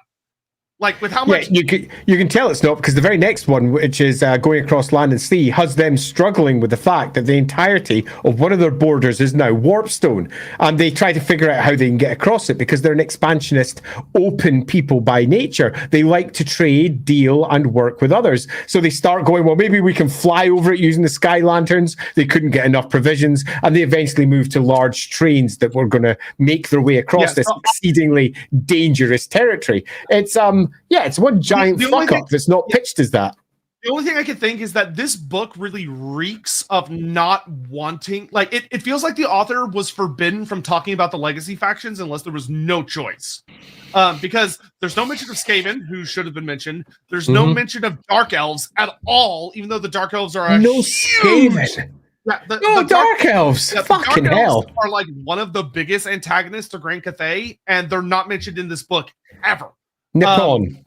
Yeah, and it to me it feels like there was someone at GW saying, no, don't talk about these because they're not playable right now. You're not allowed to talk about them. Yeah, and that's just a nonsense because nobody expects you to be able to play with everything that's been down. There's been hints of the hinterlands of Koresh, Nippon, Grand Cathay throughout the books. The Ogre Kingdoms are constantly talking about Cathay all the way through the Ogre Kingdoms books. Nobody immediately went, well, where's my Cathay army? Some people obviously did because they wanted it, but there was no expectation that it was realistically going to come. This book should have had mention of Nippon. It should have had mention of the Kingdoms of Ind. It should have had mention of all of their surrounding parts, even if it's just a mention here, a mention there, a magical artifact that's derived from Nippon rather than just a whole bunch of random names and the occasional Chinese sounding one. It's some weak sauce here. Yeah, so I really feel that because the Ogres were legacy, they just didn't want to go into detail, and it's a shame. Yeah. All right, so maybe in a future book we'll get more details, but not here. Across Land and Sea, this part is kind of fun. We get some cool stuff about Yin Yin and Zhao Ming that doesn't contradict. Like, it basically just goes with what we thought about them. Yin Yin's like, whoa, I'm going to go explore, and is awesome and young and cool. And Zhao Ming goes, hey, look at all this warpstone. Look at all this cool alchemical shit that totally won't make me go crazy in 200 years, which is great. Yeah, it's nice. We get the idea that the dragons are expanding outwards, and the only place they are interested in expanding outwards is basically the old world and anything that attaches to the old world. So the only place they give any real detail to is what's happening in Nehekara, which is the only civilization in these early years that pretty much exists in the old world, kind of forgetting all the elves and the dwarves that were kicking around just before that. They don't. The whole elf-dwarf thing is ignored. It just doesn't happen to them. Yeah, all they see is Nehekara. They touch on it later, which is stupid because it should have happened before. Here, this book is out of order. It's literally massively out of order. Anyway, so we get our Nehekara section. Which is fine. Yeah, this one's fine. I will say one of the things I really, really love. They do talk about how like there's this fun kind of like weirdness between the super duper god focused Nehekarans and the very not god Cathayans. One of the things I actually love though is they mention the mortuary cult in a good way. They do. Which is that the mortuary cult goes, oh, you have an immortal emperor? What's that about? And the Cathayans are like, nothing. Like the Cathayans refuse to talk to them about it. Which causes friction, which is good. That allows for storytelling. There's friction there. You can imagine that back in this day, despite things being totally friendly, that there were Cathayan representatives being like targeted, trying to be kidnapped, interrogated for information. The Cathayans make like keeping a close eye on the mortuary cult because they're a little suspicious. And one of the things that I said in the stream I was talking about, and I don't know if Andy will agree with this, I think he will, is that one of the things I love is this actually provides a really cool hole for if the Nehekarans are learning about the Cathayans and using that to develop their systems, that this could explain why it's ancient dragon blood that's needed to perfect the mortuary cult's immortality. See, I don't really think that's particularly controversial when you take this reading, because we've got ourselves two groups that, admittedly, because they don't talk about any of the other civilizations Cathayans are dealing with, so they're only focusing on this, but they do talk about how the Nehekarans and the Cathayans are working hand in pocket. Often their armies are working together to clear out areas in the Darklands, and they're exchanging information and secrets. And over on this side of the world in particular, the mortuary cult is examining and trying to understand everything that they can offer. And at the heart of all of their power is the dragons. I think it makes absolute sense. I don't think it's particularly controversial. Yeah, and I think it does such a cool job of setup of like, it's like you can then tie in certain Cathayan alchemical concepts into how the elixir of mortality by Nagash was created. And we know that the Cathayans were in Lamia before they eventually leave due to Nagash. And that can explain why Neferata is able to kind of make a better version. She had access to more Cathayan material. And I would argue that, again, that Neferata made the better version of the two. So, that's great. Works really nicely. Yeah. We also get a note about that Nehagar gets fucking massive. Fine. Cool. Yes, it does. Evil awakens in Nehakara. So this one is basically just that life was great. Nehakara was huge and awesome and at the height of its power, which kind of might contradict some of the Tomb King lore, but I think it kind of makes more sense and does a better job of telling Nagash's story, that he basically like inherited things at their best, and then just because of what he is, he makes everything really, really awful. Yeah, from his side, I can see how this story goes. It contradicts a lot of the Tomb King's lore here without really intending to. I don't think the intention is to rewrite it here. I think the intention is to give an outside view. And the outside view is Nehekara used to be this. What the land of Nehek was has now turned into the land of, effectively, undeath and horror and dark magics and terrible things, with Nagash doing terrible stuff. And as the centuries pass by, the dragons go, fuck that place. Yep, and we need you better allies. Yeah, they say call back the ambassadors right now. Nope, we're out. We are out. Yeah, which is fine. Cool, great. That'll work. New alliances shows us then they basically hear and learn about Nehekara gets nuked from orbit by Nagash and go, well, shit, that's scary. And Nagash has his one moment of being super duper terrifying, and then he's gone. Though one thing I do like is I think this actually puts Nagash in a really fun lens that I had never thought of before, which is that from an elf, dwarf, or Nehekaran perspective, Nagash's rise to power is freakishly fast. Like, he goes from being just some guy to being like one of the most powerful entities in the world in a blink of an eye from their perspective. Yeah, it's a meteoric rise, which is important to, people who bring meteors from the sky to destroy ogres for no real reason that we can understand. Yeah, which would make him very scary. Like, it would make him appear horrifying. But his own people sort of broke that up anyway, so effectively becomes one of the most powerful empires over in the West into a broken, shattered realm of dark magics and horror. And they were like, yeah, fuck that, let's move on. We'll find new allies if they should arise. Yeah. And indeed they do. Yeah, and this gives us more of our, once again, the book's out of order, so it doesn't do a good job of showing it. But if you read the book in order, Shen Yang retreats more and more and more and more and more. Yeah. Like, he stops paying attention to what's going on in the world around him, which actually lines up with a lot of theories me and Andy have been crafting about good old dad. It does. Hey, we have very few minutes. We're going to have to run through these last few pages relatively quickly. Yeah, okay, we're just going to blitz. Yin meets Ulthuan. Cool. We learn Grand Cathay's allowed to trade wherever they want, because Ninja's apparently good at chatting.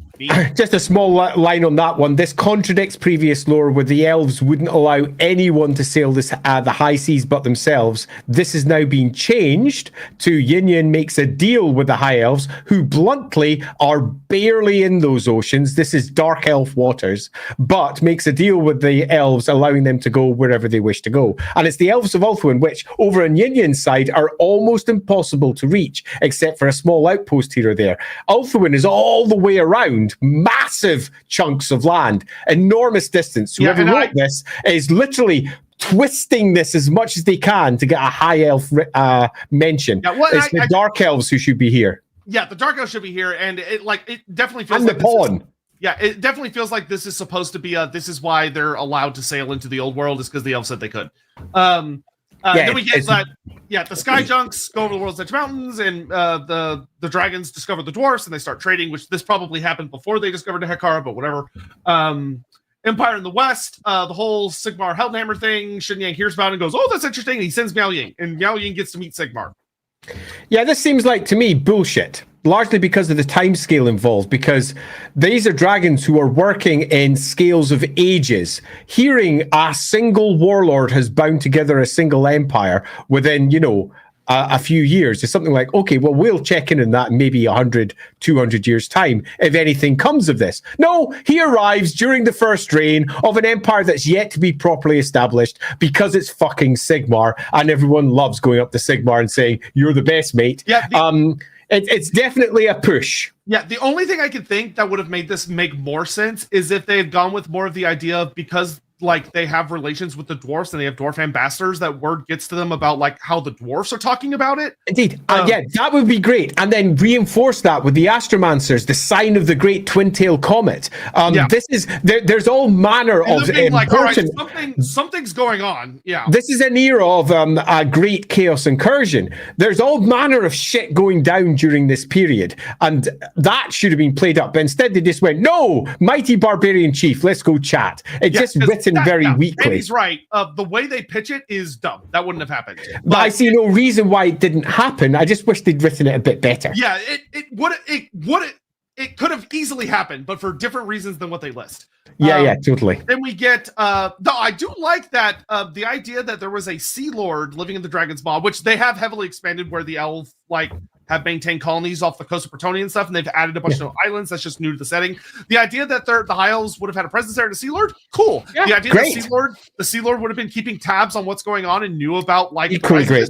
Cool, great. Makes the High Elves more relevant. Awesome, that's good. Yeah, that's all good. In fact, it's worth noting though that these are not the only human empires that have been in and around these areas. Tilia has been significantly more advanced than Sigmar for some time at this point. Been kicking around for a good minute, indeed. Null at this period only has what it has because of all the Tilian traders that had moved up to Null and founded Temples of Verena. So it's weird that Sigmar gets called out as particularly special without justifying why he's special. Exactly. So, but they didn't give it any justification, so it just feels a bit empty. Yeah. So that part is kind of goofy, and they skip over a lot of stuff. Harmony of East and West. This is very generally just a broad. People are trading. That's all it is.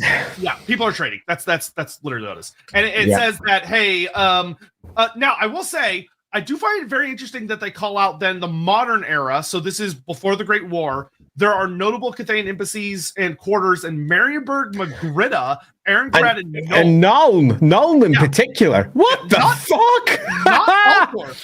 Which is genuinely surprising. Loved it. Really like that, particularly because Altdorf at this point is not a massive capital, unless, of course, they rewrite it. At this point, the biggest city in the empire is Marienburg by a massive amount. The next one is Nuln by an enormous amount. Altdorf at this point is a tiny city. It doesn't rise to power until the Holzwig-Schlesens take control of it. I actually really like that list of cities. I was like, yes! The only city that's not on it that I would have liked to see is Maragliano, but you have to go like up into the Chilean Gulf. I mean, Prague is almost certainly something that should be on there as well. Well, I mean, they have Ehrengrad. Yes, they do. Kislev. Because Prague's at the end of one of the core chains of the Northern Road, Northern trading roads. This reads like they're just talking about like ports. The lack of Tilian cities is a bit sad, but whatever, you can live with it. Yeah, it's pretty decent. And that's the end of that. So let's get that's the last like notable section.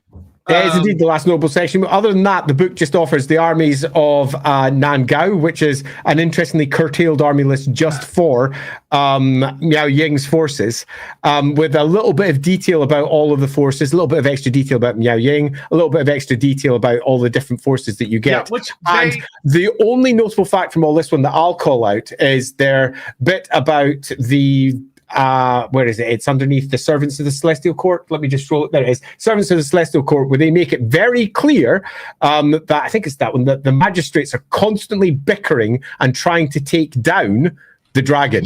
Mao Ying's being undermined by at all times, and that shows that there is a deep well of internal strife. The harmony is propaganda, even though we're given it as God voice earlier on in the book. Yeah, very, very much so, which is super interesting. The last thing I'll say is that adding in that the Sentinels are made out of different materials based on where they are. Oh, that was nice. Yeah, cool. I like that. Very fucking cool. Really cool detail, because it allows you to paint them any way you want for your own individual armies. Even though they're called terracotta Sentinels, they're often of all different types of stone. Really nice detail. Yeah, and I also like that the different materials do fairly accurate things. Like jade absorbs magic and like brings in magic, which goes along with what obsidian repels it. Like granite is like super tough. Like warpstone, the warpstone Sentinels are so fucking cool. Horrifying. They really are. Cool. All right. Anyway, so let's get. I'll make one last thing before you do the super chats, and that's that at the back of the book you get all the magical items, and I found them broadly bland. They didn't feel very thematically deep in that they were given names that were often just, very faintly attached to the faction that they were attempting to represent. It's only here or there that it really feels like they are properly, Eastern artifacts. Their descriptions are just a bit bland. I was not as impressed with those as I have been with some of the previous ones. I agree. I also laughed that they reused the Jade Blade of the Great Fleet, the Lumbrian Sea Monster weapon, which I believe is from an old High Elf book. So I laughed to see that got turned into a thing. I also laughed. And in many respects, it showed that they didn't have a great deal of unique creations just for their armies of Nangao. Yeah. And also the Monkey King gets his one reference with a club. Hey, we also got our Lumbria reference, so it's always good to keep that one going. Yeah. Anyway, all right. Let's get through our last super chats. Yes. This one. Yeah. Hey, just suggested with the weird perspectives and time jumps, think AI could have been used the right parts of this book. I don't think so, and I really hope not. Okay, so I'm going to say I really hope not, but I'm also going to say that that this is an example of what AI often does, and then a human editor comes in afterwards and tries to tidy it up. It feels a bit like that, in that it doesn't feel like it had a strong editorial voice at the top saying, what we want is the book to have this order to present this information for this target, i.e. why we're writing it this way. This book jumps backwards and forwards all over the place without a strong cohesive plan. And that's when I go, wait a minute, if it had been AI makes plans. So actually, I'm going to withdraw and say, I don't think it was AI. I think it was just not necessarily well thought out. Yeah, I do think it's a damn shame that they don't credit a single person in this book. Yeah, so it's really hard to say exactly where it came from. Yeah, that's suspicious. It's never good, is it? No. But no, Games Workshop have been crediting their writers or their artists for a long time now, because it's a product of Games Workshop. Something I deeply, deeply disagree with. Yeah, I'll bluntly say I don't care who's watching. That's a shitty business practice, and they should be ashamed of themselves. Yeah, it is. It's just awful. Yeah, Tyrant, I rate all books on how much they feature ogres 0 out of 5 stars. Fair. But we did get some nice ogre minis. There are a few ogre. There's some ogres inside the army, so I would increase that to a 1 out of 5 stars if I were you. I think it's fair. I'd give it a 1 out of 5. Donovan, hell, the weirdest part of this book is they didn't even give detailed playable factions inside Cathay. Forget detailed factions. Forget why is there no details of Beastmen and Greek? Yeah, the Cathay map. I was pleased to see there are Beastmen in Cathay, but they don't talk about them, which is odd.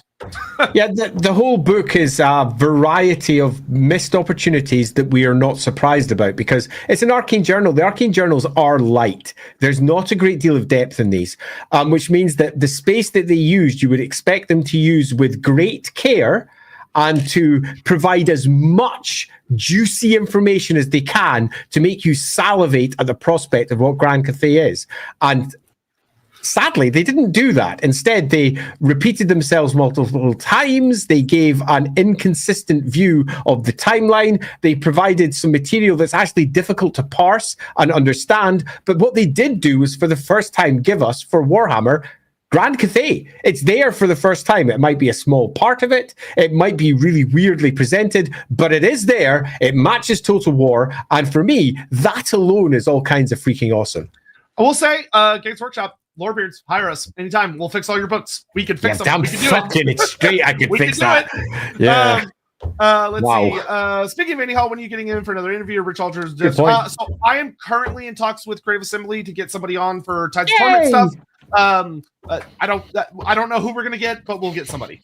Sounds great. Woo. Awesome Allosaurus. Also, finally Lorebeards again. Also hyped for Grand Cathay. Just bought my first ever Warhammer Fantasy Armies. Grand Cathay, but no Meow Ying. When is Wave 2? I believe Wave 2 is like in 1 or 2 months. It's coming up soonish.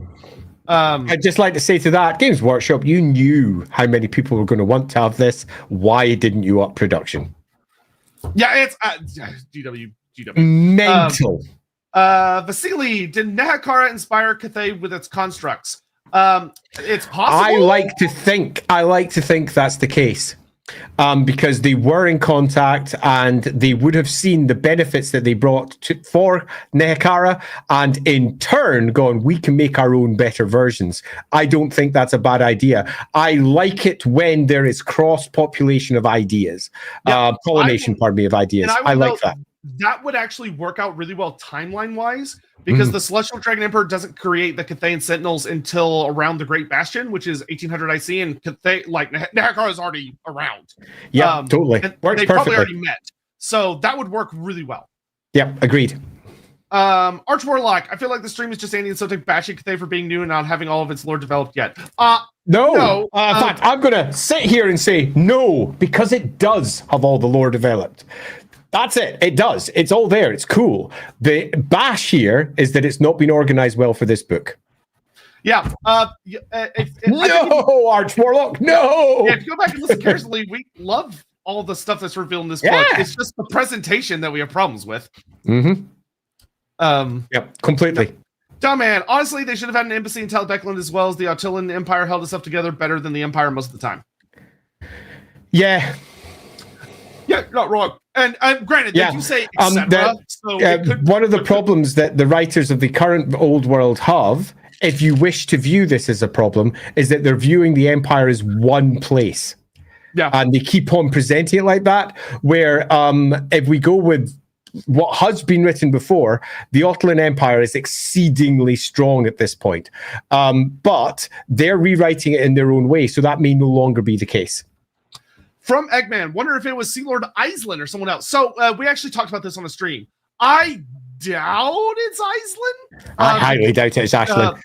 Seems very unlikely. Because that means, because I actually went and did the math. He would. I mean, it might be, but no. Yeah, it might be, but because they don't say who it is, which makes me think more heavily that it isn't him. Because if it was, I think they would have just said it. But that would have meant that he would have been Sea Lord for like 3 Phoenix Kings, which is a long time.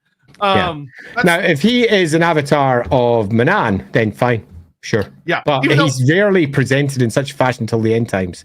Yeah, because he doesn't go through his whole he died at sea, and then he comes back miraculously healed and everything until after the Great War. So yeah, exactly.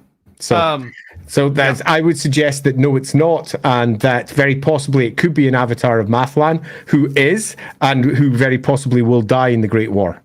Yeah, Zylok, I love that there can now be Asian NPCs in RPG. I mean, there already could be, but now it's easier. Yeah, there could be. 4th edition core book did a good job with that. There's all sorts of different folks if you go actually look at the art.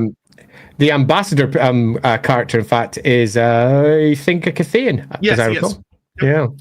Phil, I demand a special rule that Terracotta Sentinels should simply collapse when Thoric Ironbrook gets close enough to them, because if anyone could deny those by sheer force of will, it's him. So that's not how that works. It's not that they're certainly give it a go.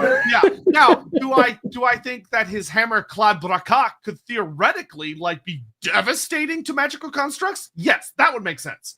But the idea that his mere presence would destroy them is a little silly. Though it would be funny. Dino Man, oh god, I just thought with all the inconsistence that Cathay's Harmonious Preferred mixed with more in-depth from Total War, the wiki might be really confusing for lore newbies. You say that like it already isn't, but sure. Agreed. Yeah.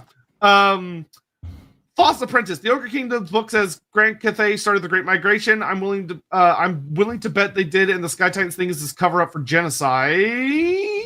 Sky Titans make the black powder, and Big D took credit, and Cathay invented it and covered up the fact that he fucked up by starting the Ogre Migration. That's not impossible, but it's a lot of shit having to happen in the background. Yeah, I mean, that's not impossible at all, because that's the sort of shit that sometimes does indeed happen. Is that what happened, though? That'd be entirely up to you and your version of Warhammer. Yeah, there is definitely still the big mystery of what was so awful about the ogres that they threw the meteor at them. That's the thing that needs to be solved. That's the thing that I think has to be solved. Unrelated, but waiting to catch you both. In the Malice Darkblade books, his brother is able to control divine magic from Cain. I thought it was only humans. So elves with hair. That's all I need to say. The Malice Darkblade is filled with a whole host of very interesting choices. They're older books. Is the best way to put it. They're older books, and also the story of Malice Darkblade is not super original and takes a lot of things from another series.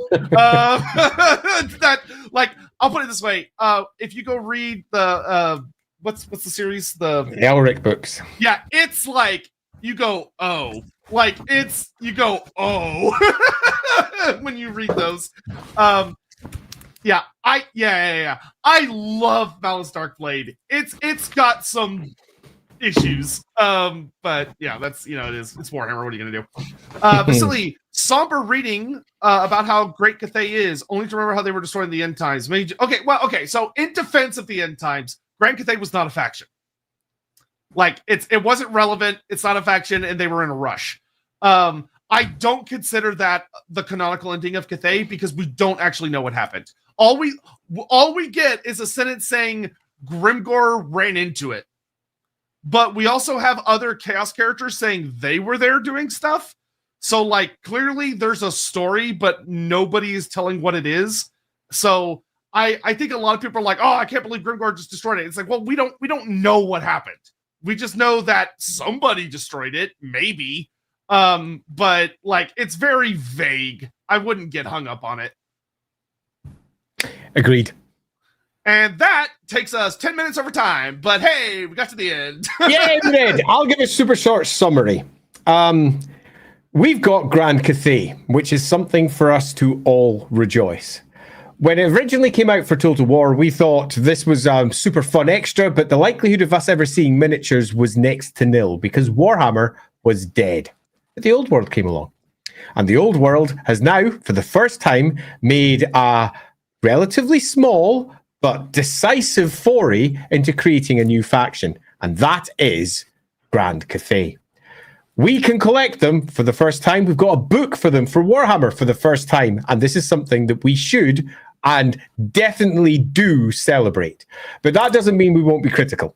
Particularly here at Lorebeards. We like to be critical, but we also like to champion the great examples of the not just the lore and the writing, but the rules and the miniatures, because we love this shit. Grand Cathay's miniatures are fucking amazing. The book, however, is, I'm not going to say shoddily put together. It looks very slick. But in terms of its editorial stance and the direction they've taken, the information is very oddly presented. And it doesn't make best use of the space that it has. It bounces around through time, and it gives such a perfect view of the Cathayans while simultaneously contradicting itself in God voice in the same book, and also contradicting the Old World book, that we can't help but, having now read it more than once, go, well, that's some odd choices that you've made. We feel that this one could have probably been edited better. We feel that the stories it presented could have been given deeper, better justifications with the space that it had. We love the book. We love that it exists. We just think it probably could and should have been not just better, but much better. Do you think that's fair?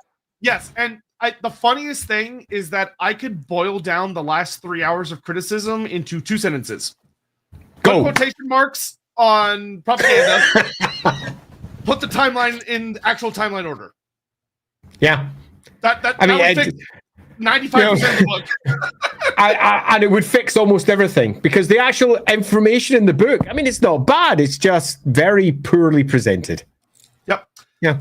Cool. Anyway, we're back. Thanks, everyone. That was great. Yeah. We were back. Woohoo! Yeah. Thank you all so much for joining us. We had a really good time. We did. Next week will be Araby on the Sunday. Yes, next Sunday's Araby, and this Wednesday is the very, very cursed, apparently, Colleges of Magic tier list. It's going to happen one time, doesn't it? So this Wednesday, Colleges of Magic's happening. Yeah, this book actually does give us some fun things to talk about. Because one of the college, because we're not just discussing the Empire's institutions of magical learning, we're discussing other places as well, including Grand Cathay, because they have the Temple of the Twin Eclipse, or whatever it is, which we will discuss. And this book actually provides a little bit of knowledge about that, which is fun. So thank you all very much for joining us. Once again, we'll be back this Wednesday and the following Sunday. Also, there may be some bonus episodes soonish, because there's a lot of stuff we got to do. Because we've got like Tides of Torment coming down from this way, and we've got other shit coming down from this way. So there's a lot of stuff happening. Anyway, thank you all so much for watching. We'll see you guys next time. Take care. Right. Bye.